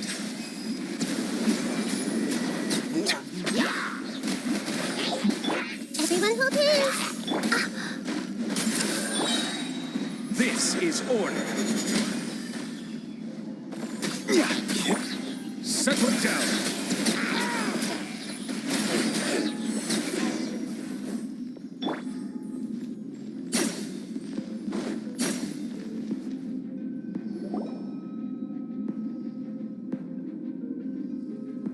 This is a sword? Aha! It's a broken sword! This is proof! This proves that the god of salt had to fight back. Fight back against the evil Morax. The power of this sword surely is much greater than that of the salt chalice and salt ruler. If we can repair the sword, then we can show the world the mighty power of the god of salt. It does look like something left behind after being defeated in battle. 2 pieces of a broken sword. From an archaeological perspective, these are 2 separate relics. According to the contract, you can only claim one. Why? We were alternating claims to treasure, true. But Clement is no longer here. Yes, but the only one object per claim clause still holds true. You can... This logic! Zhongli, she seems like a good person. And no one is fighting over the treasure. How about you let this one slide, huh? When there's a contract, nothing can be allowed to slide. If the contract is not followed, then it is broken. No! If I only take 1/2, then it can't be repaired, and the power of the god of salt cannot be restored. No matter what, I must be faithful to her. Even if it breaks the contract, I don't care. So you are already decided? Then there is a price to pay for breaking the contract. Zhongli! That is to say, you consign yourself to suffer the wrath of the rock. That's okay. The god of salt gave up her life to protect her people. My sacrifice is nothing compared to that. Punish me however you want. Just let me take this proof of my faith. No, you can't hit her! Perhaps that punishment would be easier for her. As punishment, I will tell you the truth. Huh? The truth? You mean the truth is my punishment? Yes. The truth that I am about to tell you shall be your price to pay for breaking the contract. I'm afraid to say that the god of salt, Havria, was not the powerful god you imagine her to be. Rather, she was a small and weak god who yielded to all other gods. When it came to war, she lost, never able to win a seat among the 7. What? During the Archon War, the gods of this world used all their strength and cunning to vie for control of Tevat. But Havria instead chose to flee. She thought that by giving up before a fight could start, she could save herself and her people from the war. However, during such a long war, there is no end to the advances of aggressors. After making countless concessions, Havria lost all of her lands, until only one small haven remained. No. No! It can't be so. In her last days, she had not even a single blade to defend her people with. Not even a single blade? Then... this sword... This sword is not a relic belonging to the god of salt, but is instead the murder weapon used to kill her. Murder weapon? No! That's not true! That can't be true! As I said before, I only state the facts. Preposterous! You are a follower of Morax! Don't try to trick me!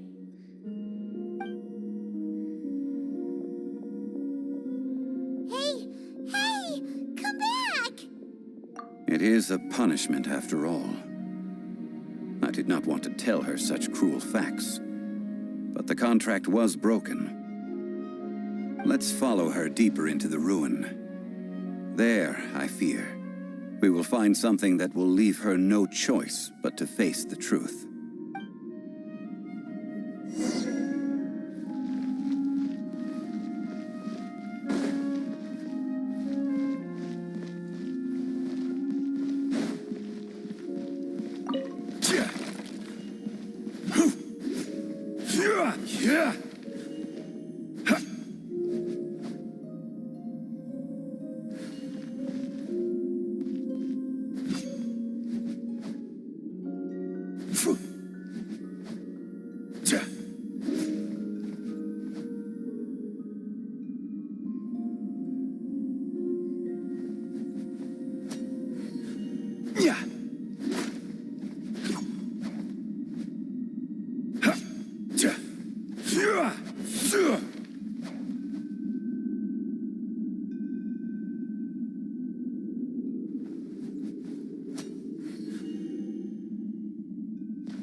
Are these statue thingies running?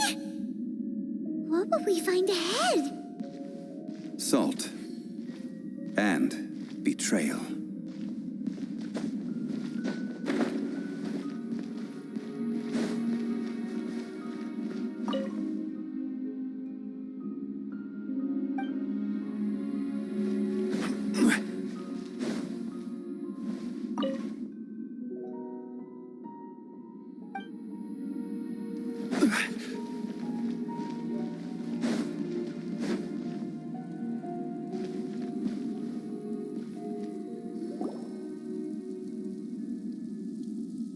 What are all these?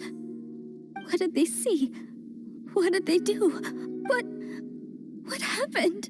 Since you do not trust me, let us continue onward. That which lies beyond this door will show you all that happened back then.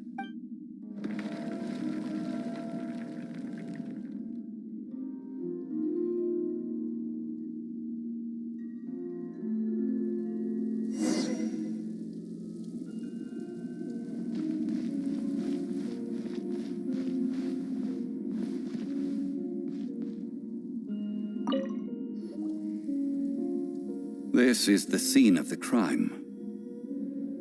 Havria's body dissipated, leaving nothing but these traces of salt.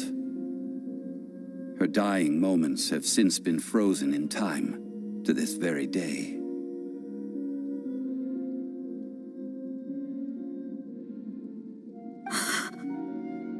The story continues that some among her people realized at last that this gentle, kind but weak god could never protect anyone in wartime. The Archon War was cruel in the extreme.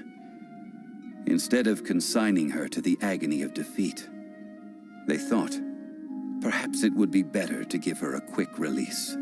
But what about these statue thingies? No matter how weak the god, the power that flows forth when they are slain is beyond the strength of mortal coils to bear. Those who could not flee were thus transformed. Those of her people who were untouched by this disaster left for Liyue, where they sought refuge with Rex Lapis. Their descendants feared Havria's remnants and lived in terror that she had laid upon them an eternal curse. So they risked their lives to come here, to break the sword, and offer up obeisances in hopes that her anger might be appeased. But they need not have done so. For how could a god who had never once resisted, even till the end, nurse hatred for her people in her heart? Even if this is so, I can't! This must be a lie. A false history, all of it! Don't you dare try to shake my faith!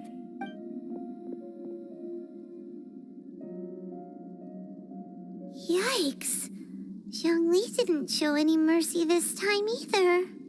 This is the price she must pay. Yet I would not call it a bad thing. Judging by how she appeared, I fear that she will struggle for a time. But even if she may not escape that struggle immediately, simply recognizing the truth is good enough for now. Indeed, in ages past, Havria's story served as a warning to me as well. Faith in a god who has already passed will do you no good. So it is for Havria. And so it is for Morax also. All right then. Now, would you like to accompany me in taking a trip to Guyonstone Forest? Huh? What do you want to do, Zhongli? Treading old ground, telling old stories. One cannot help but be reminded of old acquaintances.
Bring it!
see the value in my own work, but I also... Now, I mentioned before that many gods of old have been sealed beneath the Guyan stone forest. The Adepti have presently handed Liyue over to mortals, and Havria's time was even further in the past. The Salt Chalice and Salt Ruler that she left behind should not return to Liyue. To leave them here is to let them slumber. And it is also a homecoming. I ended an era with my own two hands. I've always wondered how I should remember that which I ended. History records, but history may be changed. This incident proved that. Time is a mighty force, and history's twist in its flow. I need to find a better way of recording history in order to engrave its truth. Stone carvings were one such ancient method, but unchanging stone, immovable earth, even one such as myself. Someday we may all disappear. Zhongli. Therefore, I thought of you, traveler. You are one who crosses the celestial atlas, and who passes through countless worlds. If our history is engraved in your memory, it will one day accompany you into another world. As long as a traveler like you is able to record what happened, then a backup of sorts will exist for times and tides of Teyvat. Sounds like tough work. Now then, it is time that we consigned both the Salt Chalice and Salt Ruler to the sea. Huh? Why do we need to throw them into the sea? As I said before, this is the place to which the remnants of many bygone gods are consigned. This includes Osial, Overlord of the Vortex, who the Jade Chamber most recently returned to this ocean prison. Thousands of years ago, the Adepti and I fought against the turmoil that plagued every corner of this land. Guyan Stone Forest, where I sealed many gods with my spears. After so long, naught but folk tales remain. Osial, you and I were foes, but our ancient grudge is but a bygone memory now.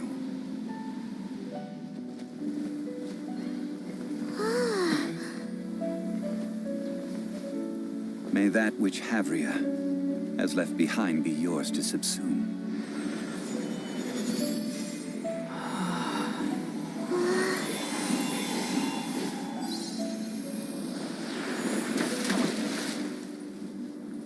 And thus another spark of divinity departs from Liyue. My legacy shall now be left to those who come after to debate.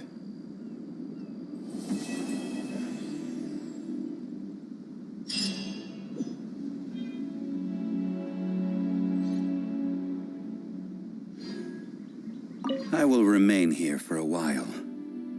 I fear that moments of reminiscence like this can only grow fewer. We did not measure right and wrong during the days of the Archon War in the same manner as we do today. Of course, as I am now, I only wish that she could have lived in a gentler time. I will remain here for a while. I fear that moments of reminiscence like this, though the Salt Chalice and Salt Ruler do have power in their own right, they are nothing before Osial. If a day comes when he should recover his strength and return, I believe that even so, he will be defeated once more.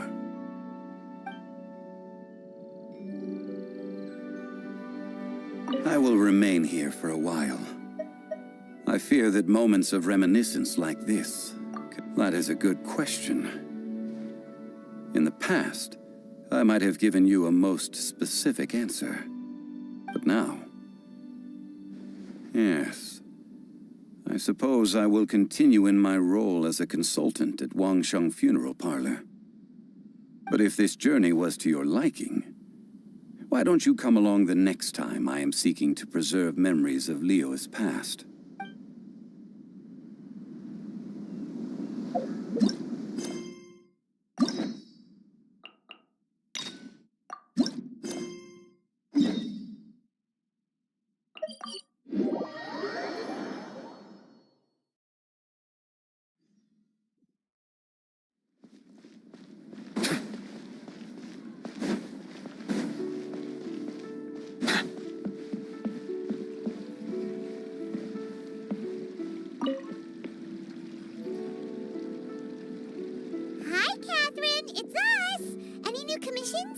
As a matter of fact, there's one that looks perfect for you two.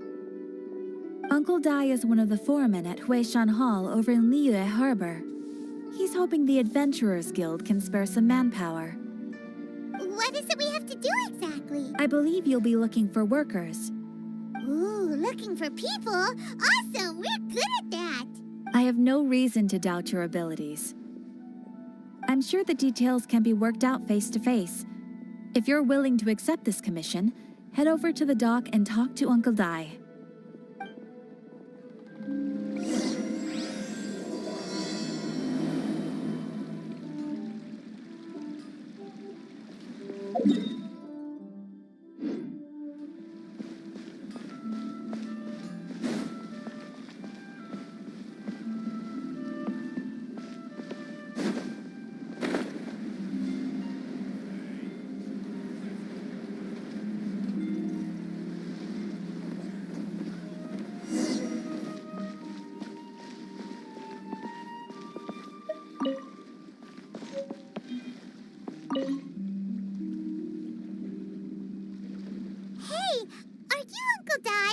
I am indeed. Ah, now then. You must be the adventurers assigned by the guild. Huh? How could you tell? By the clothes on your back and the look on your face. Experienced adventurers at that, I'll wait. Right again! You're pretty perceptive! In this trade, you need a sharp eye for people, not just rocks. Uncle Dai can see what you're made of from a long way off. All right. My assistant should be arriving soon, so let's just wait here a moment. Woo woo! That's why we're here! Now there's someone else taking a cut?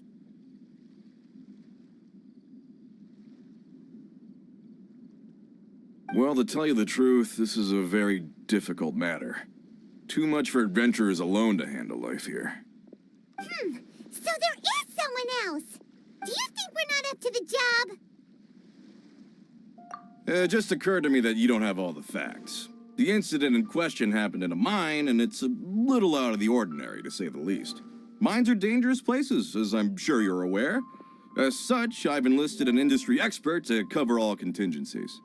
Last time I checked, adventurers weren't experts in ore appraisal or geological analysis. With a professional by your side, everything should run smoothly. Besides, this guy's the best in his field. No matter the rock, he'll tell you its value to the nearest mora at a glance. I'd go as far to say that there's not a soul on Tevat that knows rocks better than him. I'd be a fool to not enlist an expert of his caliber. You're a fool if you think you found Tevat's #1 rock expert. Oh? And why might that be? Because Tevat's #1 rock expert happens to be a friend of ours.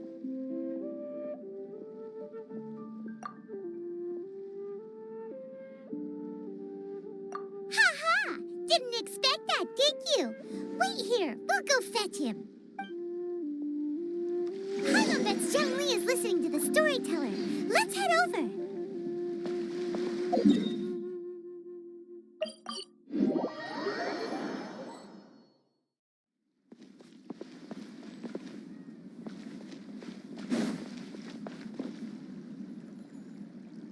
In our last tale, Rex Lapis.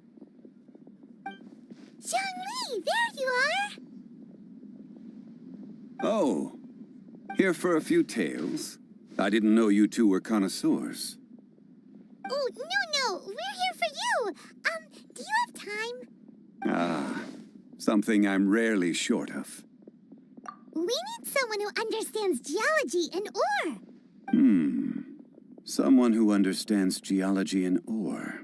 Take a look around. Is there anyone in Teyvat more qualified? The requester claims to have enlisted Teyvat's #1 rock expert, but Paimon doesn't believe a word of it. Nobody understands rocks better than you. You appear to have taken his claim quite personally on my behalf. Oh, no. It's just... Uncle Dai doesn't know what he's talking about. Paimon just wants to enlighten him. I see. Well, then it will be my pleasure to accompany you. Really? But I should inform you that despite my expertise, I cannot necessarily claim to be a leading authority. We are at all times adrift in a sea of learning. New knowledge should be welcomed with open arms.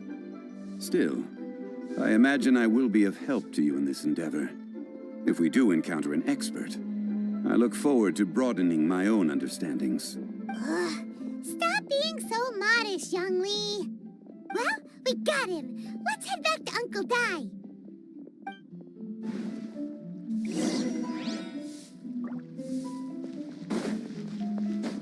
I just like to make people smile.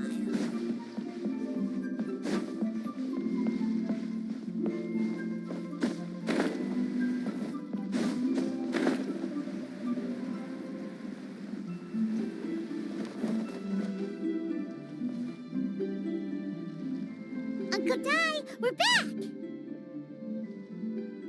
Oh, and this must be the friend you spoke of? Yep. Paimon doesn't know who your rock expert is, but he's got nothing on our guy. Let's not get ahead of ourselves. Still, I do have a claim to some experience in this field.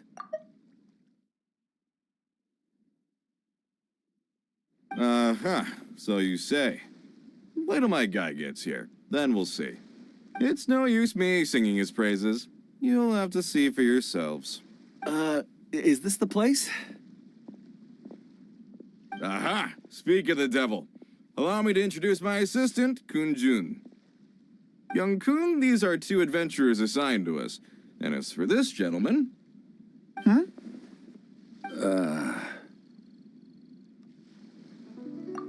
Wangsheng Funeral Parlor's consultant. Mr. Zhongli. I've heard about you. They say you're a man of great knowledge and many talents. I had no idea I'd be meeting you in person today. I'm sure I recognize you. Have we met at the parlor? Wait, I've never been to the parlor. Uncle Dai, aren't you gonna test them? Huh? I wouldn't know where to start. Then they can figure out a way to test each other. If Zhongli wins, he's the assistant. If Zhongli loses... never mind. Zhongli won't lose. A contest? Why, it would be my pleasure.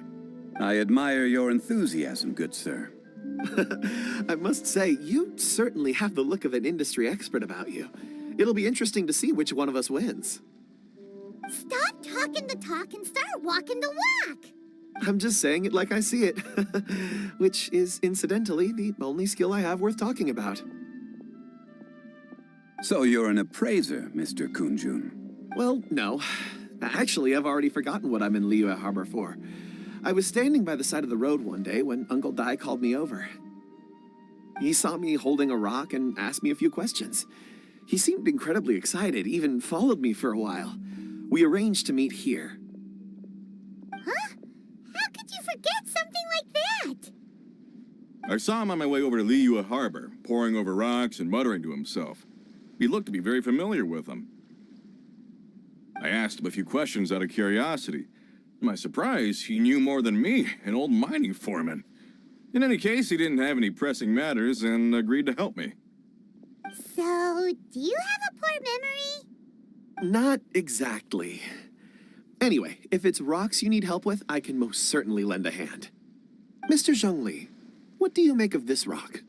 A glossy exterior, with a fissure that could only have been left in the wake of a volcanic eruption. If I'm not mistaken, This is a rough gem from another nation. Ah, a keen eye. It's no ordinary rough gem. Fragile surface layer, black veining. My intuition tells me that there's high-quality crystal ore inside. Remarkable! This rock does indeed hail from the vicinity of a volcano. I came across it in a market and snapped it straight up. The seller thought it was some leftover industrial remnant. They had no inkling of the treasure that lay within.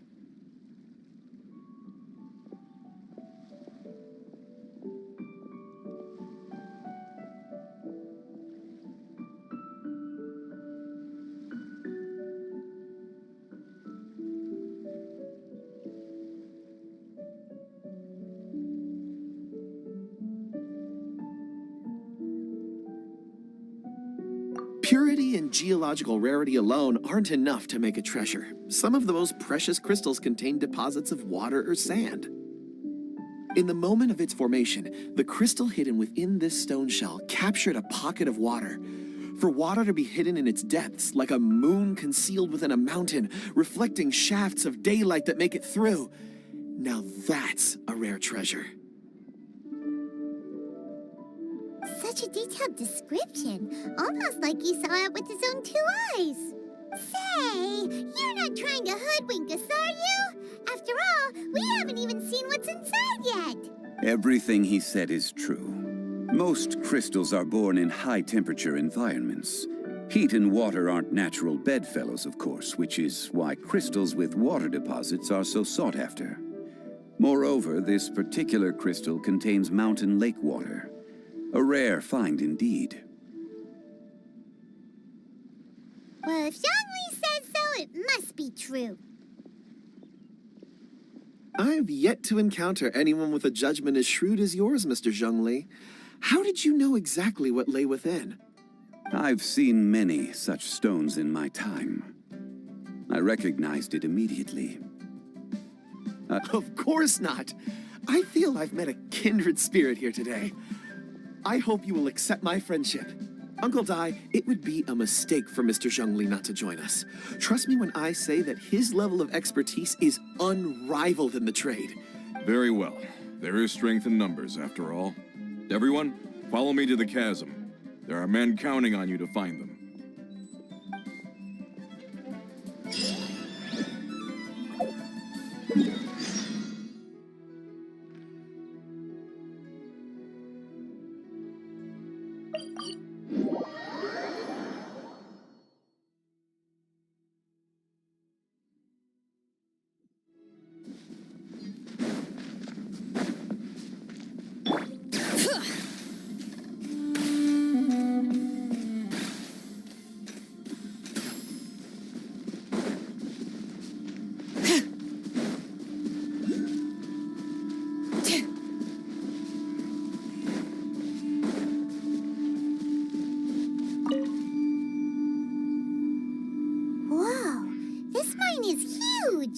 This is where the incident occurred. 6 days ago, a group of us left the site to attend to other matters. When we returned, the 4 men we'd left behind had vanished. I led a team around the entire mine, but found no trace. That's when I decided to enlist help. So 4 miners have disappeared. Yes, there were 10 of us. We lost Long, Bold Sen, Brave Sen, and Mao. I worked with all of them. Workers in this trade are usually young men. Unlikely. There's no other lodging for miles around, and we didn't pass any other mines on the way over. Workers in this trade are usually young men in the prime of their lives. Could it be that the 4 of them left for another mine? Huh. Such a huge mine. Did you really manage to explore every corner? Underground, overground. We left no stone unturned. We tried everything short of digging further into the earth itself.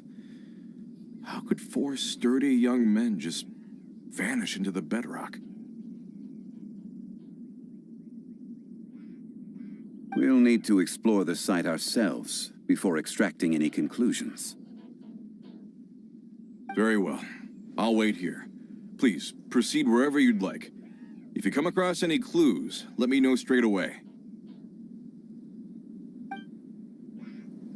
So strange. How could the four of them just suddenly disappear? Did they run away from something? Let's look around first and see if we can... Over here! What's this? A pile of shirts, some trousers. Huh. A few everyday items. They must belong to Uncle Dai and his men. 1, 2, 3, 4. Huh. That seems right. 10 shirts, 10 pairs of trousers. These must be spares, right? Look, Uncle Dai's clothes are identical. The four of them have been gone for 6 days without a change of clothes. There's also a few handkerchiefs and some soap lying around. Oh, and some tool belts. Items for washing one's face before the dawn shift. Mining equipment. So, they didn't take any supplies. Correct. Improbable. There are 4 pickaxes missing. It seems likely they left with the tools of their trade. They had time to take their tools, but not their everyday items? Curious. Huh. Why would someone set off with their tools, but leave their luggage behind? 1, they were working close by and didn't need to move their personal effects. But seeing as they've yet to return, this seems an unlikely hypothesis. Or 2, they were forced to leave and had no time to think about their supplies. Oh. It's certainly a possibility. We'll need more clues before any further inference can be made. If they didn't leave, maybe they were made to leave. Let's make a note and let Uncle Dai know.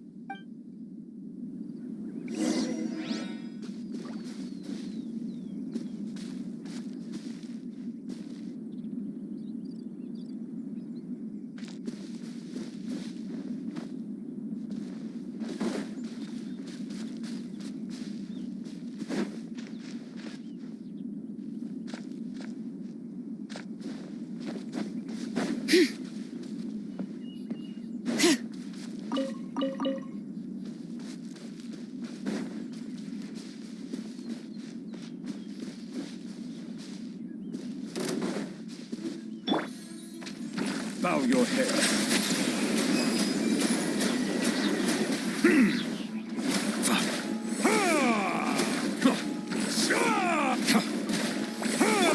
Hey! Oz, reveal thyself!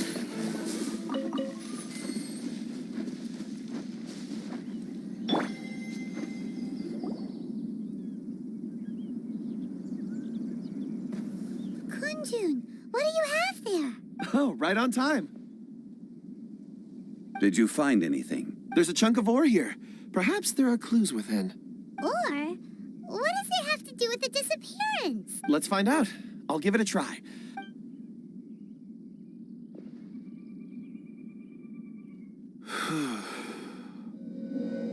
Okay.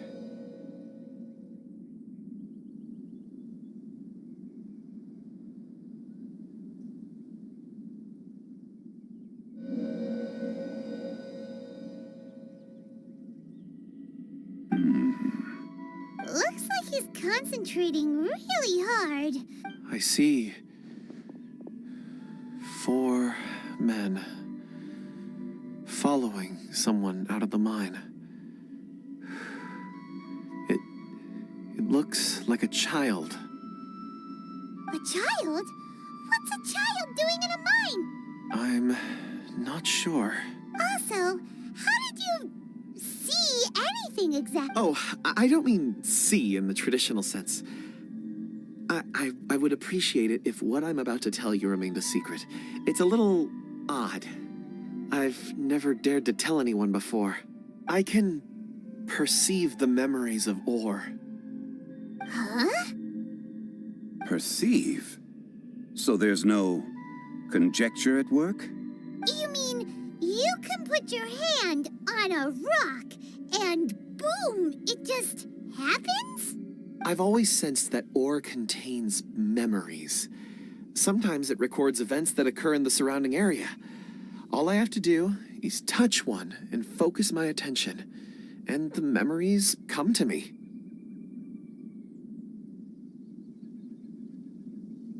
Amazing! So you can find out everything that ever happened there. It depends on the ore. Some ores have astounding memories. Others, like iron ore and white iron ore, aren't up to much. Their memories are hazy. Core lapis and crystal memories are much stronger. They record more events and in greater detail. Stone seeing. Fascinating. A rare ability indeed. It was prudent of Uncle Dai to recruit you, Mr. Kunjun. I'm glad I can be of assistance. Based on what I saw, I believe they followed this path. This will take us north, away from the mine. North. Another clue for Uncle Dai.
Excuse me, sir. Ah, yes. You must be here about the disappearance. Please, find them if you can. I don't know what happened. The weather was gloomy that day. The foreman left with a few men. I stayed behind with the other 4. After a while, I decided to take a break, just to catch my breath. I ended up falling asleep in the shelter inside. When I woke up, there was no sight of them. I'd only just been speaking with them, and suddenly they'd vanished. Maybe I'm next. So the men that were out working disappeared, with the only one left to tell the tale having been asleep in a shelter. Perhaps an accident occurred on site. What a scary thought. An on-site accident. We should note that down too. We found some clues. Time to report back to Uncle Dai.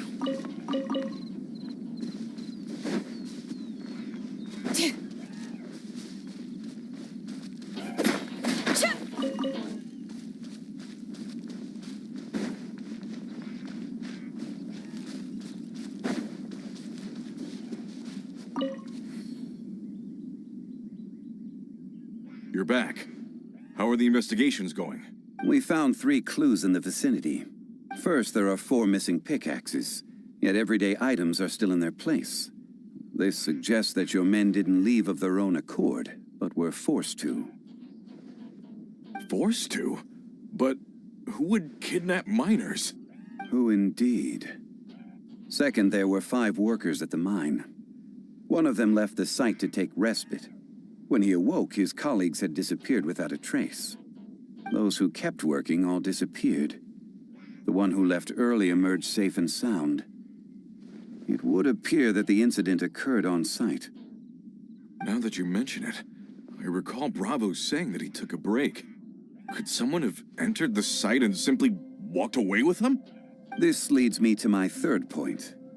Mr. Kun-jun here made good use of his expert techniques to arrive at a conclusion. It was a child that took your men away. A child? But there are no settlements here for miles around. There's no way a child would have made it over to the mine. Unlikely as it sounds, that's our conclusion. Your men were following a child. Where did they go? We believe that they followed the road north, away from the mine and toward the ruins. North? Right. I'll rally my men and head in pursuit. You've been invaluable to the investigation, but leave the legwork to us. If we set off now and make haste, we might be able to catch them. Not so fast. The incident occurred 6 days ago. Even if they set out on foot, they will have covered a lot of ground by now. You're right. New plan. I'll lead my search party over to the settlements further out and make some inquiries. There are only a few settlements around here with lodging for the night. We'll go investigate and see if we can come up with anything. In the meantime, you could keep looking for clues. If we don't see each other, let's reconvene at Wangshu Inn tomorrow evening. Agreed. All right. Me and my men will get going.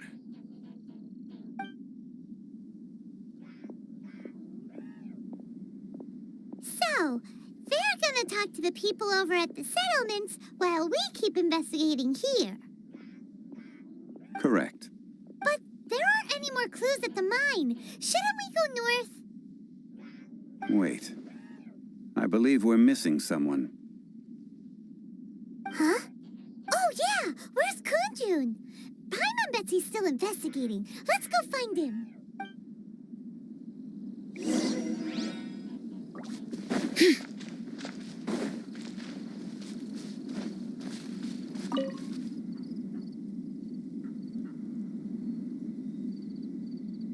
Kun-jun, what are you searching for? We're all out of clues. Let's get going. Apologies. I'm conducting a quick search for my own benefit. I'm looking for a precious stone known as Dragonfall. Dragonfall? Dragonfall is often used in forging. What use do you have for it? I don't know. I'm sorry. I don't recall why I'm seeking it. I've been feeling very absent lately. Name and address aside, I'm having trouble remembering things. In fact, I've been feeling extremely anxious, as if there's something I've forgotten to finish. It's an unpleasant sensation. Oh, Paimon knows that feeling. When you know you've forgotten something, but you can't remember exactly what it is. I don't even know where to start with it. I've been aimlessly wandering. That day at the market, I overheard a conversation while I was buying something. It sounded so familiar to me, as if whatever it was I had to do was linked to that stone. So, I decided perhaps if I can retrieve some, I'll remember what it is I have to do. I see. If I am able to during our endeavor, I will help you look for this stone. Really? Oh, thank you, Mr. Zhongli. You're too kind. Think nothing of it. Shouldn't we get going? Heading north from the chasm, we'll reach Lingju Pass. If this is indeed the path they chose, there will be traces. Great! Let's have a look.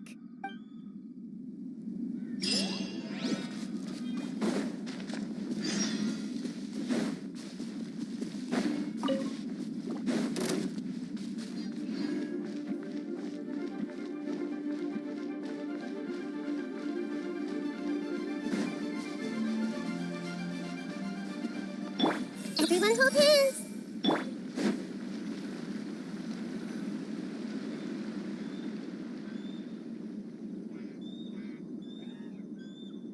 Wait, there are tracks here. These must have been left by the miners. Let us make our way to the end of Lingju Pass. If there are no footprints there, it would suggest that the miners are still within the pass itself. However, if we find new tracks, we can follow them wherever they may lead.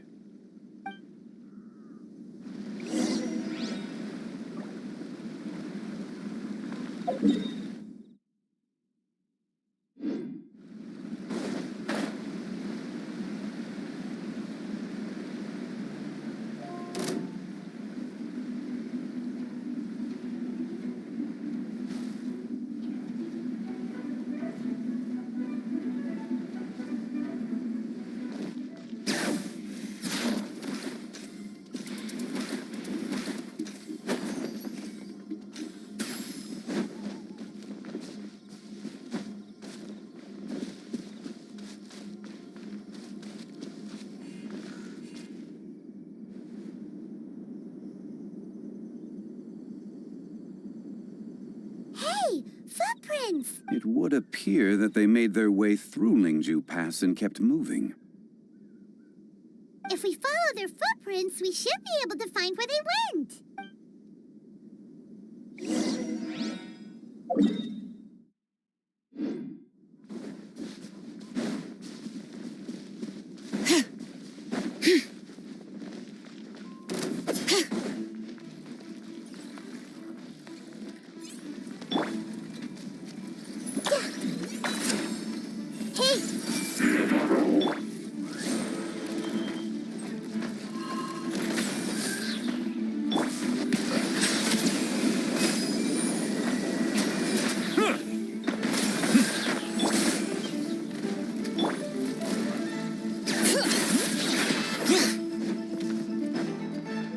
Let the mighty be humbled.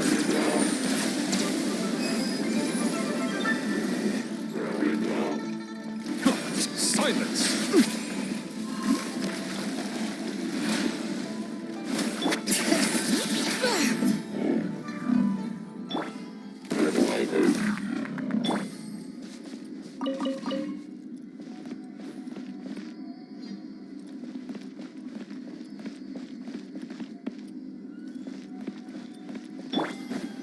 Oh no, the footprints end here.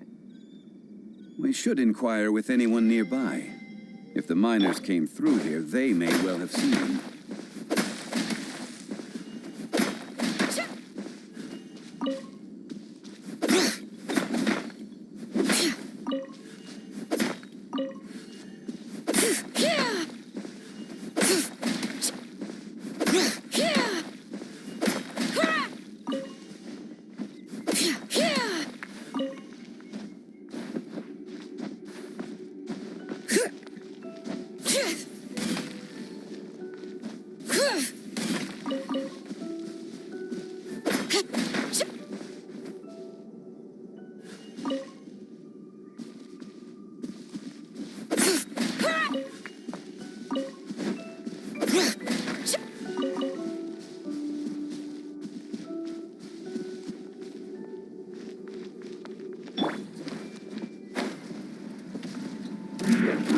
Everyone hold team! Wings of darkness!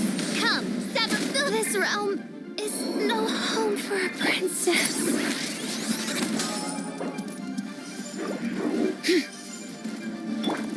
Sharing my knowledge! By royal decree. Bring it. Silence!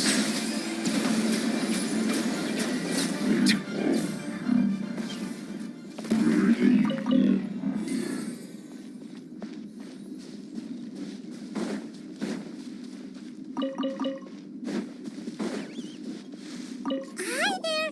Have you seen anyone dressed like a miner? A miner? I'm afraid not. Let's try... Hello! Have you seen any... Stop bothering me. Jeez! Whatever.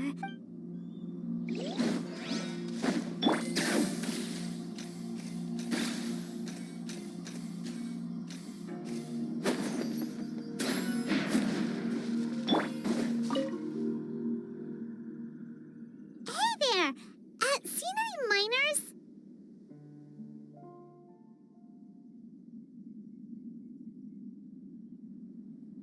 It must have been about 4 or 5 days ago.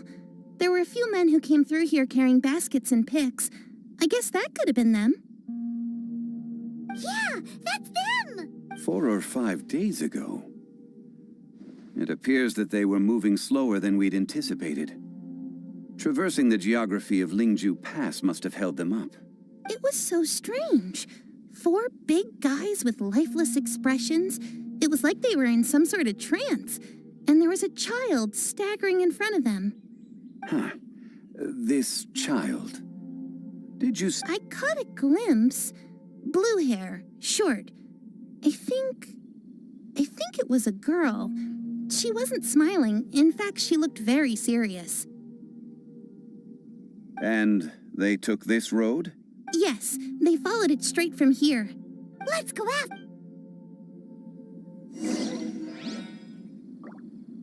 More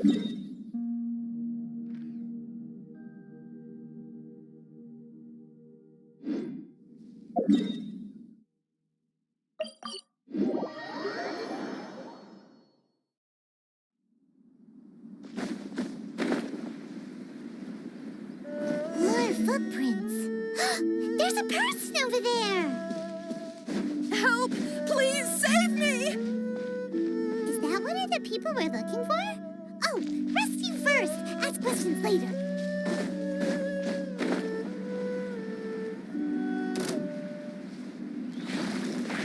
Hey! Shadow Raven, let night fall. Hear the echoes of the valley! Be sanctified.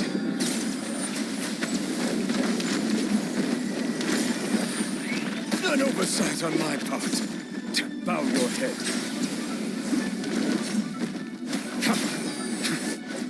Everyone hold in. Midnight Phantasmagoria. Those monsters were so aggressive. They must have noticed me walking through. Before I knew it, they were all over me. Thank you all for saving me. My name is Ganyu. I belong to Liyue's Shengyu Hall. I head up our human culture and civilization research. Huh? You sure you're not a miner? A miner? Yeah, we're looking for a group of 4 strong fellas carrying mining equipment. I think I saw those people. Really? Yes.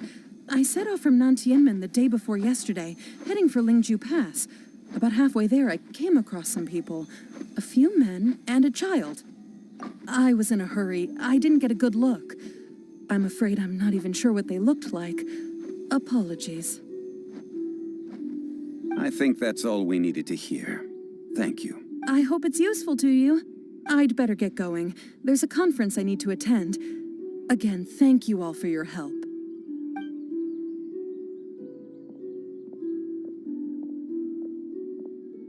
According to this scholar, the miners were heading for Nantianmen. Can we be absolutely sure that it was the men that we're looking for? A child with a group of adults. Sounds pretty close to Paimon. What? Hey, perhaps that rock over there can tell us more. Aha!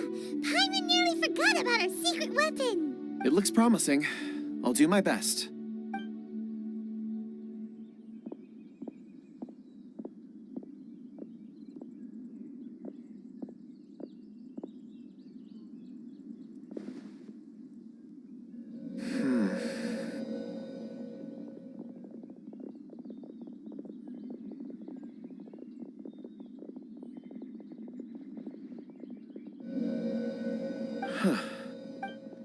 It's the same group, all right. They followed this road. Mr. Kunjun, your stone seeing is something I won't forget in a hurry. I suppose it is an asset, though I rarely find a use for it. But praise from Mr. Zhongli is high praise indeed. It's a good thing we brought our Kunjun compass along. We would have lost all sense of direction a long time ago. You think so? I guess it's been a worthwhile trip then. It feels like we're cracking a criminal case. It's a lot of fun. Be that as it may, we would do well to keep our guards high.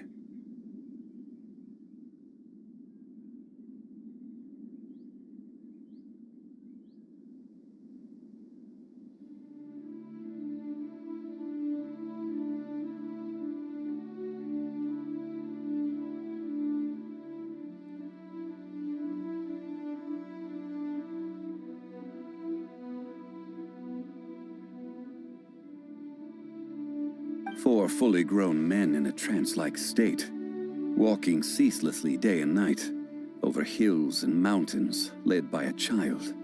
Oh, you're quite right, Mr. Zhongli. We should have our wits about us. That's not all. Our scholar was attacked by Geovishap hatchlings, but the level of aggression they exhibited was unusual. We have encountered many clues along the way. So far, they've pointed us in the right direction. The miners headed in the direction of Nantianmen the day before yesterday. From here, they would have had to navigate a perilous mountain road. If their destination is indeed Nantianmen, we should be able to catch up with them. Great! No time to lose! I left a mark in the vicinity just now. If Uncle Dai does pass through here, it should guide him to us. Clever thinking! A classic Zhongli move!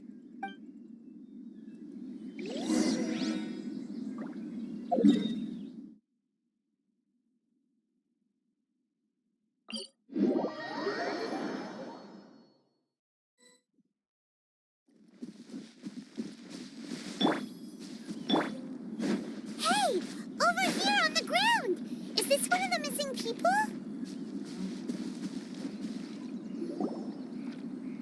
There's a basket lying here, too. This must be one of the miners. Hey! Hello? Can you hear us? Judging by his appearance, he must have collapsed from exhaustion. Should we wake him up? I can still dig. Sounds like he's whispering something. It seems that he thinks he still has work to do. Something's not right. There's a camp nearby. We should take him there and monitor his condition before deciding our next move.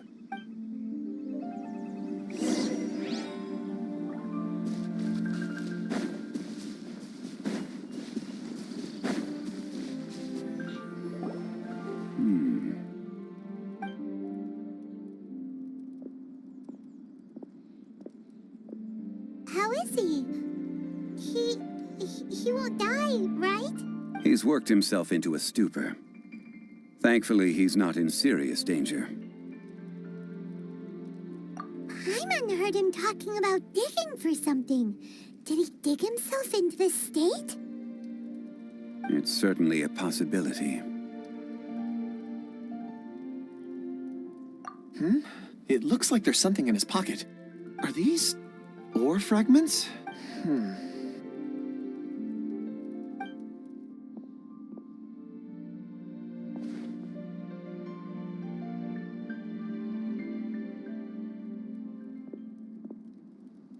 I just witnessed the memories within these ore fragments. This person brought these fragments out of the mine. He's one of the 4 that we're searching for. How he came to be here is what we need to understand. So he was kidnapped and then abandoned here. But if they didn't need him, why bring him all the way out here? Unless something happened. Something that led him to fall behind. Ugh. Hyman's had enough. This is too mysterious. Oh, wait a moment. Seeing these fragments has jogged my memory.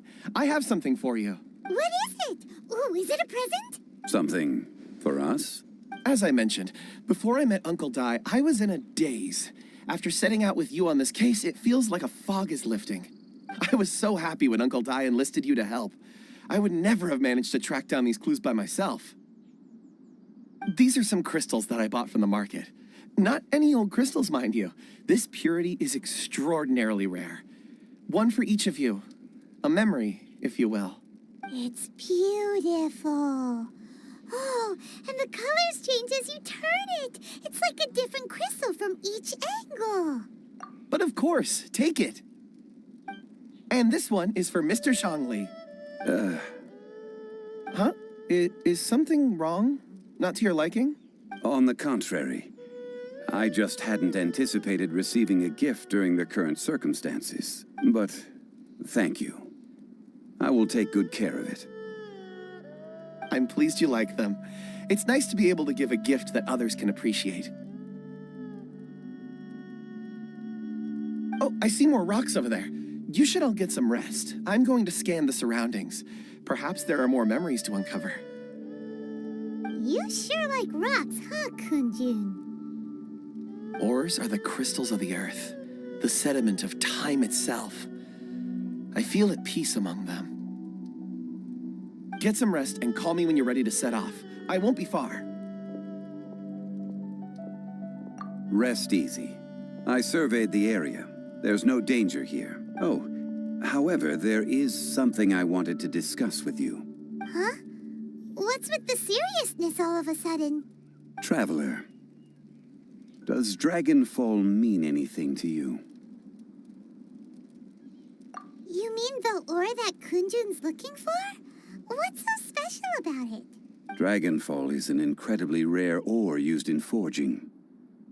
The majority of regular crystals are formed in high-temperature environments.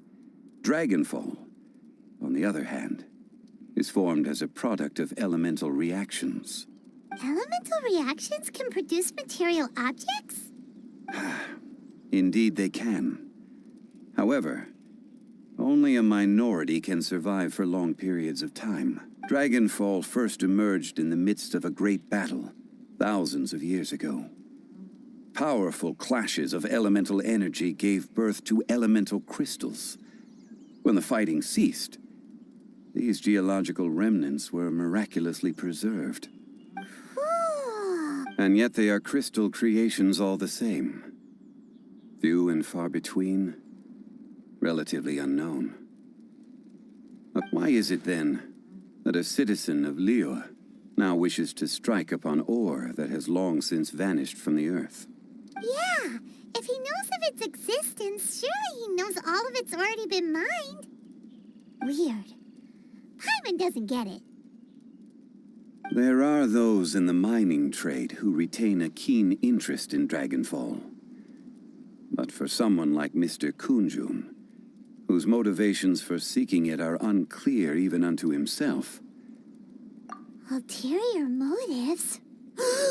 Is he a villain? A conclusion that is presently impossible to reach. We must watch. Don't forget, rescuing those miners is the primary objective. As for anything else, sooner or later the tide will reveal the lie of the land. We're drawing closer to our goal. I believe we should continue to follow this road through. Now that we've found one, the others won't be far away. When you're well rested, call Mr. Kunjun over to us. We still have more investigation ahead. We should ensure this miner is settled here at the camp. Once we've brought this matter to a close, we can return and attend to him. I suggest we leave a note for Uncle Dai. If he does find the camp, he'll know what to do.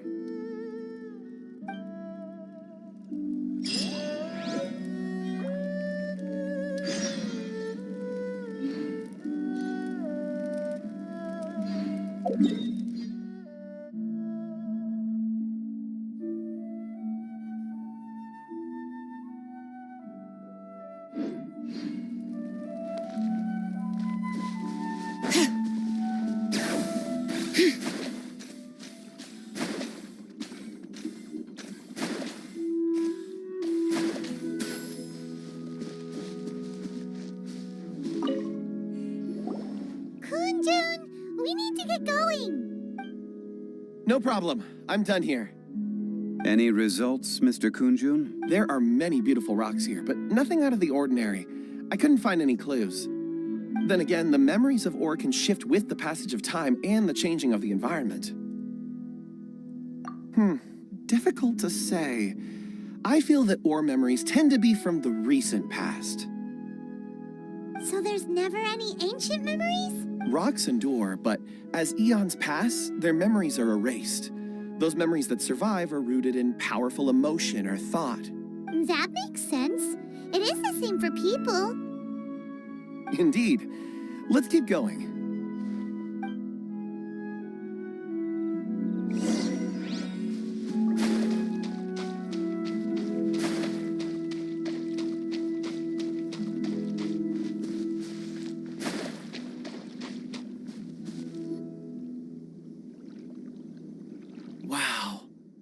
Such an immense tree.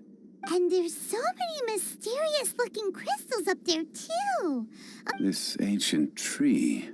Let's conduct separate investigations. I'll take that area. Perhaps you could survey this section. All right, then.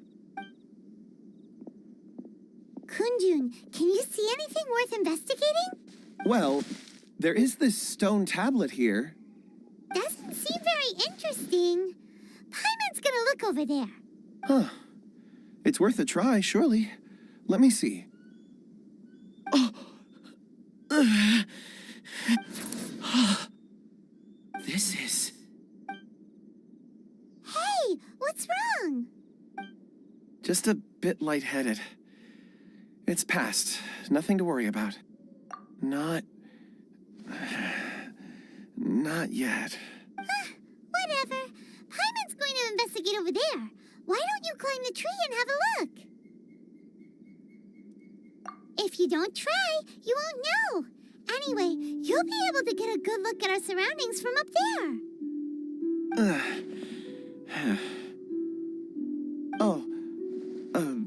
You think so? When has Paimon ever come up with a bad idea, Wait a minute. Paimon can fly. All right, Paimon will go. You wait here. Paimon will... All of you, come here. Huh? Zhongli's voice came from behind the tree. Quick, let's go see. Maybe...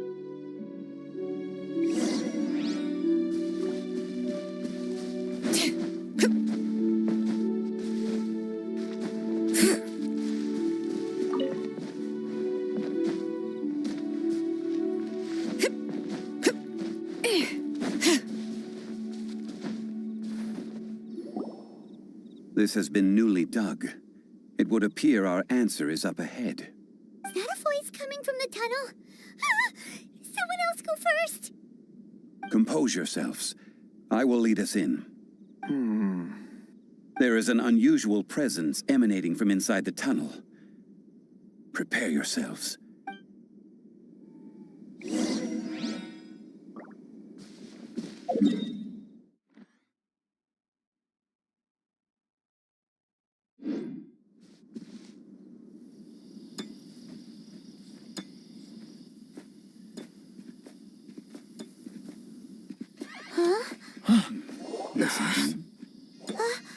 The missing miners are here. What are they digging for? I'm afraid that this whole tunnel is the fruit of their strenuous labor. That gate. Has it been there all along? Digging a tunnel to this ancient seal. Had they not been discovered, they would undoubtedly persevere to the gate.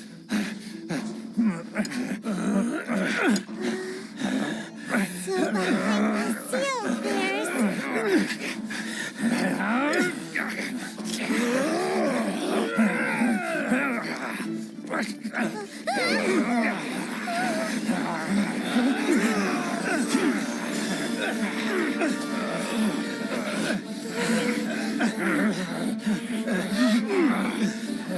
What do we do? We can't hurt them.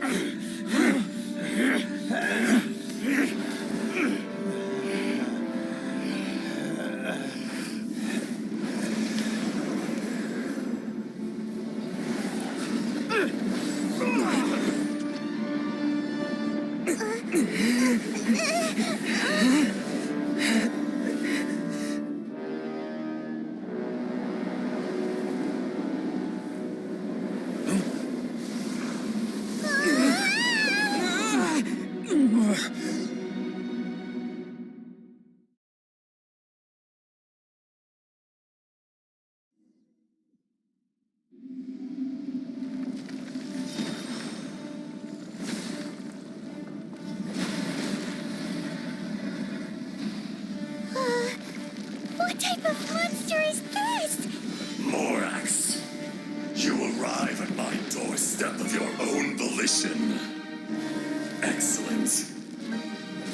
Taking revenge for sealing me away will be all the easier.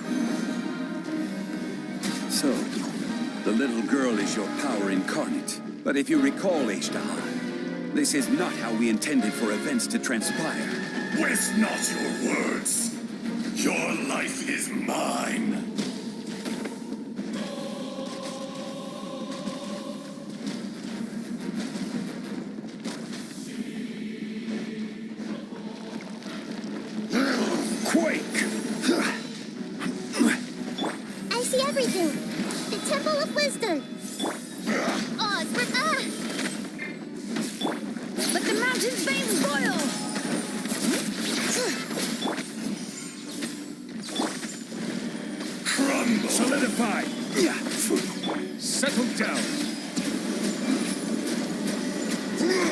the mighty be humbled.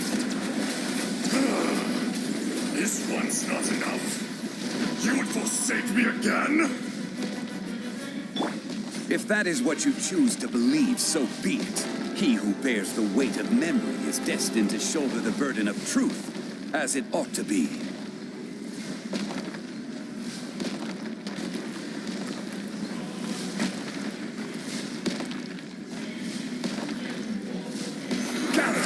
I will have order. Hear the echoes of the valley! Wings of darkness! Come, sever the... Hey! Bow your head. Morax! You think you can destroy me?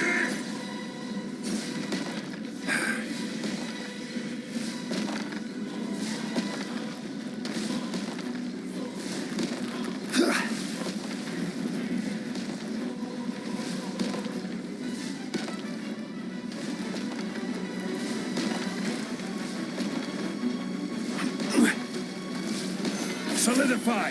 Be crushed! Bring it! Make yourselves at home! By royal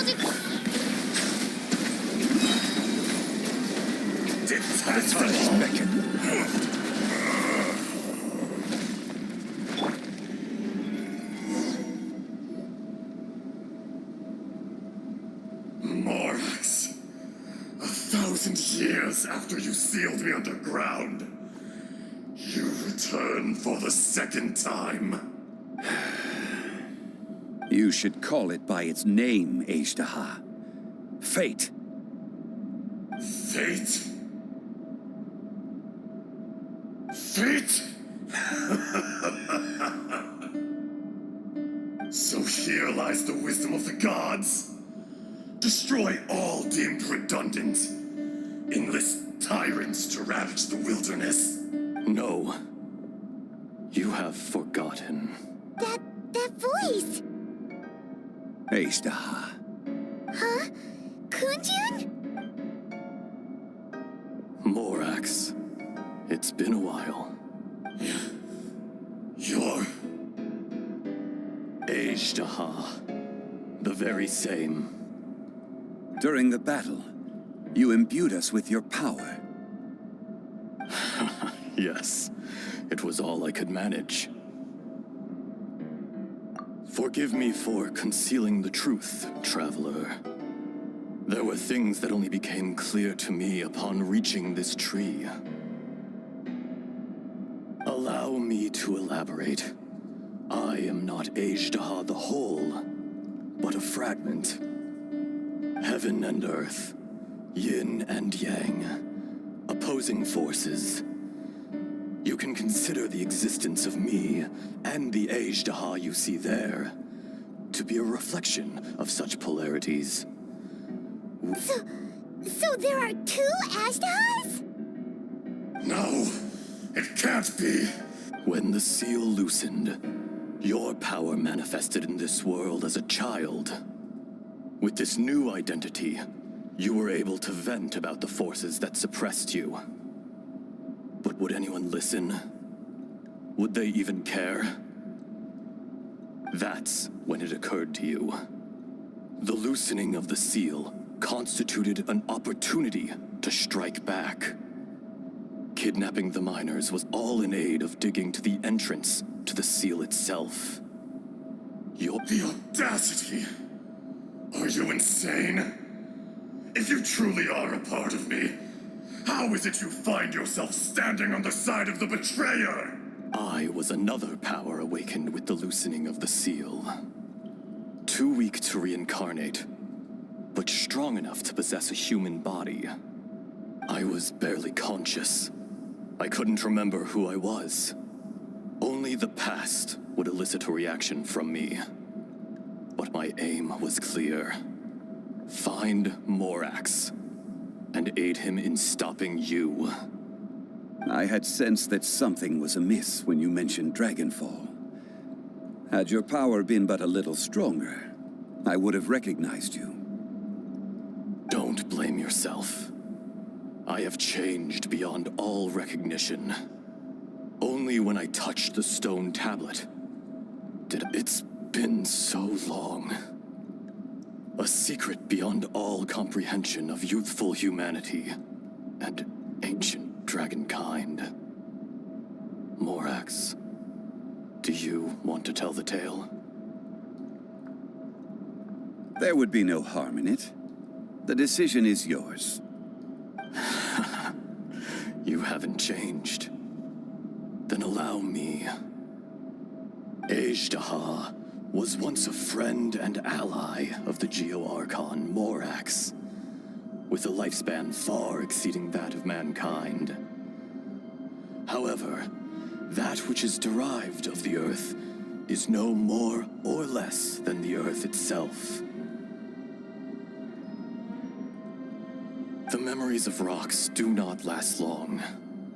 Those memories that survive are rooted in powerful emotion. But as time passes, so these memories fade into obscurity. Erosion ground Azhdaha's consciousness into oblivion. Slowly, he forgot the face of his old friend, and his memories of defending Liyue Harbor disintegrated. Azhdaha, now incomplete, became irascible, aggressive. What would you expect? It was humanity that attacked the ley lines that sustained me. This much is true, which is why you attacked the chasm, why you waged war against Morax. In the beginning, in order to open up new territory and increase production, the citizens of Liyue came to the mountains to mine. Overexploitation caused the ley lines to quake, which brought untold suffering to us. Erosion made us even more savage. No matter how we struggled, we lost the ability to coexist with humanity. We lost all reason. Morax shared with us some of his power to prevent further erosion, but it was futile. Everything returns to dust. It is the natural order, an unstoppable force. And so, we became you. And from your will, I emerged. I am your final contract. Witness the promise between Azhdaha and Morax. You can hate me, but you cannot deny me. No! No! I am the remnants of Azhdaha's benevolence, the echo of a contract set in stone. I harbor a willingness to go further. No! It is I, Azhdaha, forged of elemental crystal, bearer of the weight and memories of the earth, older than the mountains and the oceans that decides. I will not swear allegiance to this insect. Morax is not an insect. A lord over insects is nothing but an insect in turn. You forgot yourself. Nobody held Morax in higher regard than you or I. That which you have forgotten, I hold here in my heart. If you are the memory of the earth, then I am the memory of coexistence.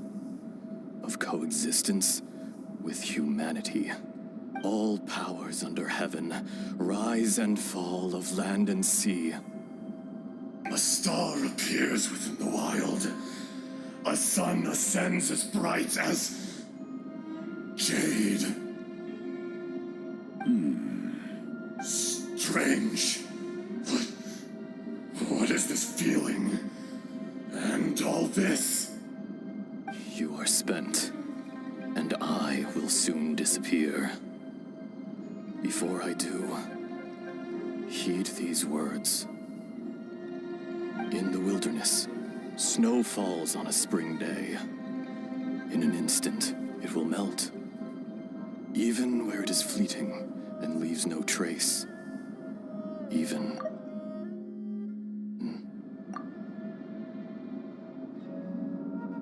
No! That isn't true! I don't accept this as fate! Perhaps it isn't, but it remains an inevitable misfortune. More axe! The little girl vanished!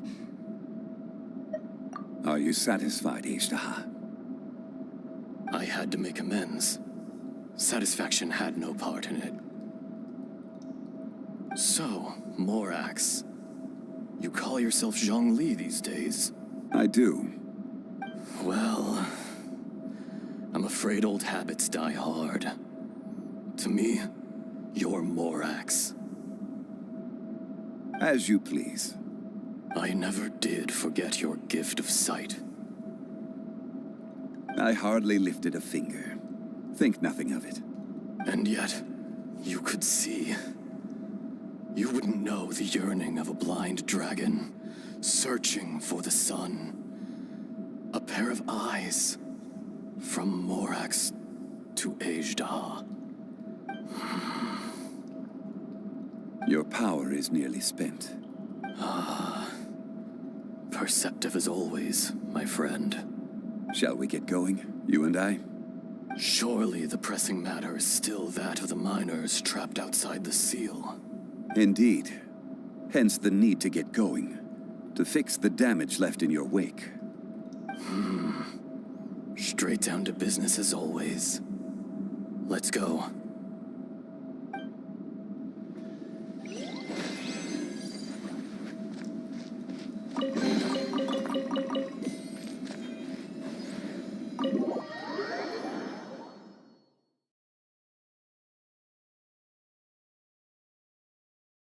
Huh? How did we get here? We need to go back and check on the miners!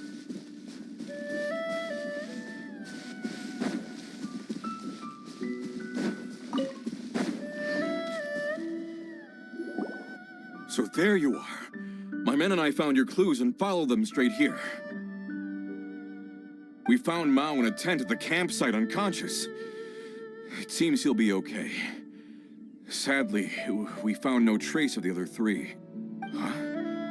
Young Kun, what is... Nothing. Pay it no mind. Those three miners are over there, in that cave. Cave? What happened? They're exhausted, but not in danger. Don't worry. Right. Well, thank you, all of you. I better go and see how they're doing. So you're taking them back to Liyue Harbor? That's right. Can I come with you? No problem. You rescued my men. I'll be happy to assist all of you in any way I can. I'll be back soon. I need to assess their condition. Kunjun, we should be calling you Ajda. You're coming back to Liyue Harbor too, right? Not I. Merely this body. Once I'm gone, the true owner will accompany the miners back to Liyue.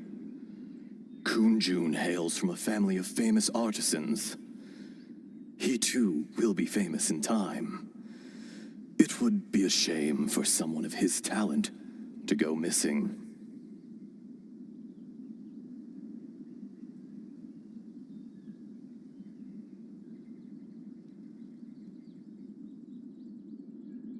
You always did have a great admiration for blacksmiths. Curious how swords and daggers are blind, yet their creators see so much. Perhaps empathy is mankind's proudest achievement after all. Ajdaha, I am no longer the Geo-Archon. I can sense it. Today I am just an ordinary citizen of Liyue. Even you met such a fate. Let's get the difficult part out of the way. I cannot guarantee that I won't be awoken a second time. No matter. If that day comes to pass, Liyue must prepare itself to face you. And how will Liyue fare without Rex Lapis? Even without a god above, this remains a nation of men. I was once their god. I ought to be here to witness their rise and fall. All life is shaped and then ground away by the endless flow of time. You were always the strongest among us, yet it would seem that even you have been eroded. That's unimportant. Fate is ordained by heaven. Even if our mission had already concluded, it would be cowardly not to strike out on the road of departure. You may live forever, doomed to a lonely existence, yet even this is temporary. When you reach the end of time, those people, those past and future relationships predetermined by fate. I do not pretend to match your rhetoric when it comes to the subject of a life long lived. I fear that the life of an elemental being is longer than any in this world. Were it not so, you would have killed me long ago, and would not be having to face me again now. You've brought a smile to my face. When all is said and done, a reunion between old friends is an auspicious occasion. That day in the chasm, did you hesitate? A heart of stone is a heart nonetheless. But I am the god of contracts, and was for a time a god of the people of Liyue. You chose justice, but did not forsake your kindness. You came to me not as an assassin, and so I was willingly sealed away. The movements of the Earth Dragon can tremble the earth and shake the heavens. With your abilities, even at my full strength, I struggled to confront you, let alone seal you away. Hence my inception. Do not forget that I was there with Liyue's founder. The face may have changed, but the content of the contract remains intact. Old friend, god of contracts. I hereby honor our agreement. Thank you, Ashtaha. My life is nigh on eternal. I will go on with the infinite flow of time. And you, Morax, you too will live for many a day to come. You're leaving? If it is fated, Morax, we will meet again.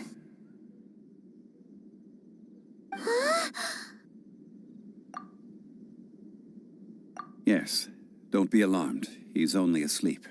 Whoa, that was so weird.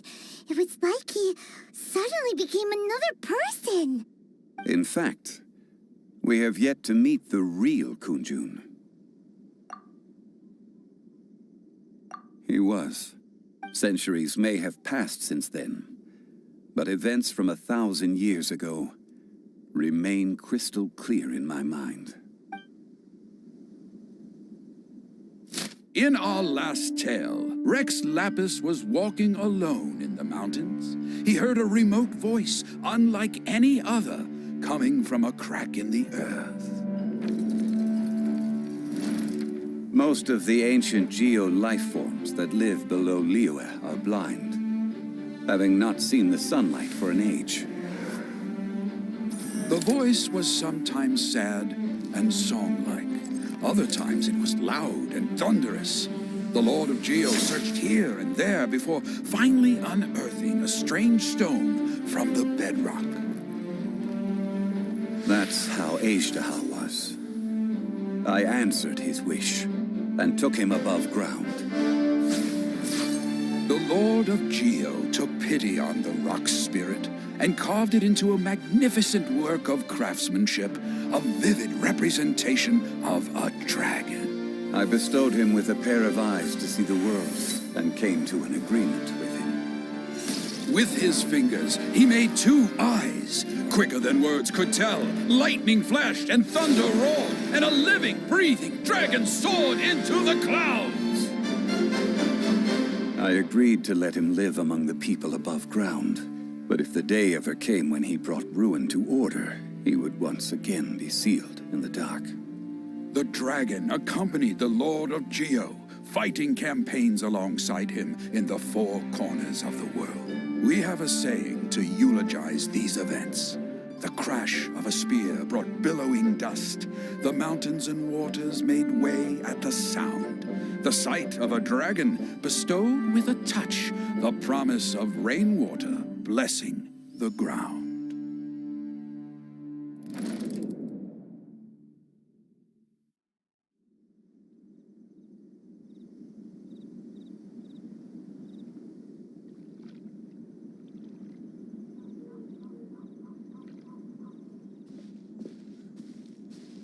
A 1,000 years ago, Azhdaha attacked the chasm. I tried to obstruct him, fighting him tooth and nail down the length and breadth of the mine. Finally, I brought him down and sealed him underground. During that battle, Dragonfall was born.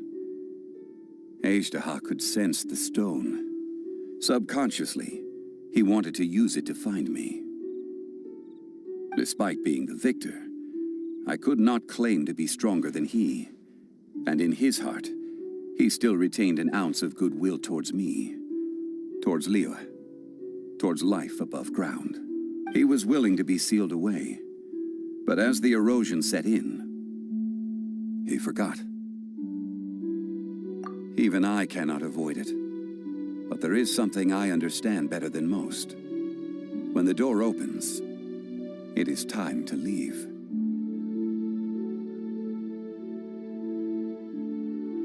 The greater the power, the greater the danger erosion may bring about. The millennia may come and go, but even a stone may tire. Personally sealing away an old friend. This is just one form of erosion I have endured. People abandon and surrender the things they love to pursue the right path. Perhaps this is the erosion imposed on me by the heavenly principles. But I was a god of mankind.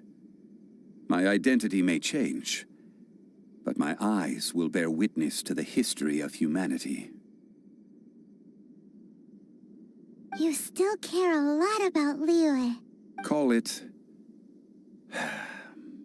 part of my duty. I must thank you both. No worries. Oh? About what? Oh yeah, Paimon nearly forgot. So, not long ago, we met a guy called Dane. He told us about Conria and the punishment of the gods. That's when we realized that those events were connected to the person we're searching for.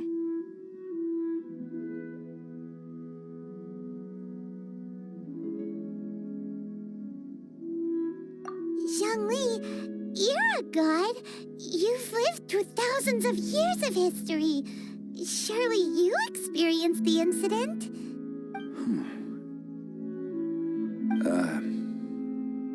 I cannot say. Why? You can't even give us a thread of information? This is so important to us. I understand, but I must apologize. This is my contract. You mean another past grievance? Like the incident with Azhdaha? Too painful to talk about? It was signed before it all began. I have always honored the contract, and kept my silence. How can you be like that? You two are friends to me. I can assure it brings me no pleasure to disappoint you. But as the god of contracts, I cannot go back on my word. Would you be ready to find out? It appears your understanding of this world continues to grow. There are many events of ages past, many secrets that lie hidden. They have been eroded by time, forgotten by the people, abandoned. But you are capable of finding them and bringing them into the light. Those who come to witness will witness. Those who are born to remember will remember. If you take the same road as that person, there may be more difficulties ahead. But as long as you firmly believe that you are on the right path, everything has meaning.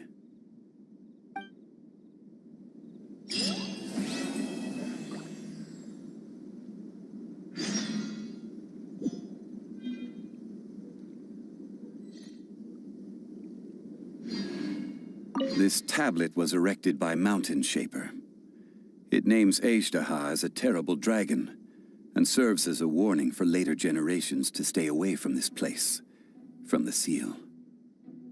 It's a shame. There is a fine line between good and evil. If the good and evil within him could be summarized in a single sentence, well, never mind.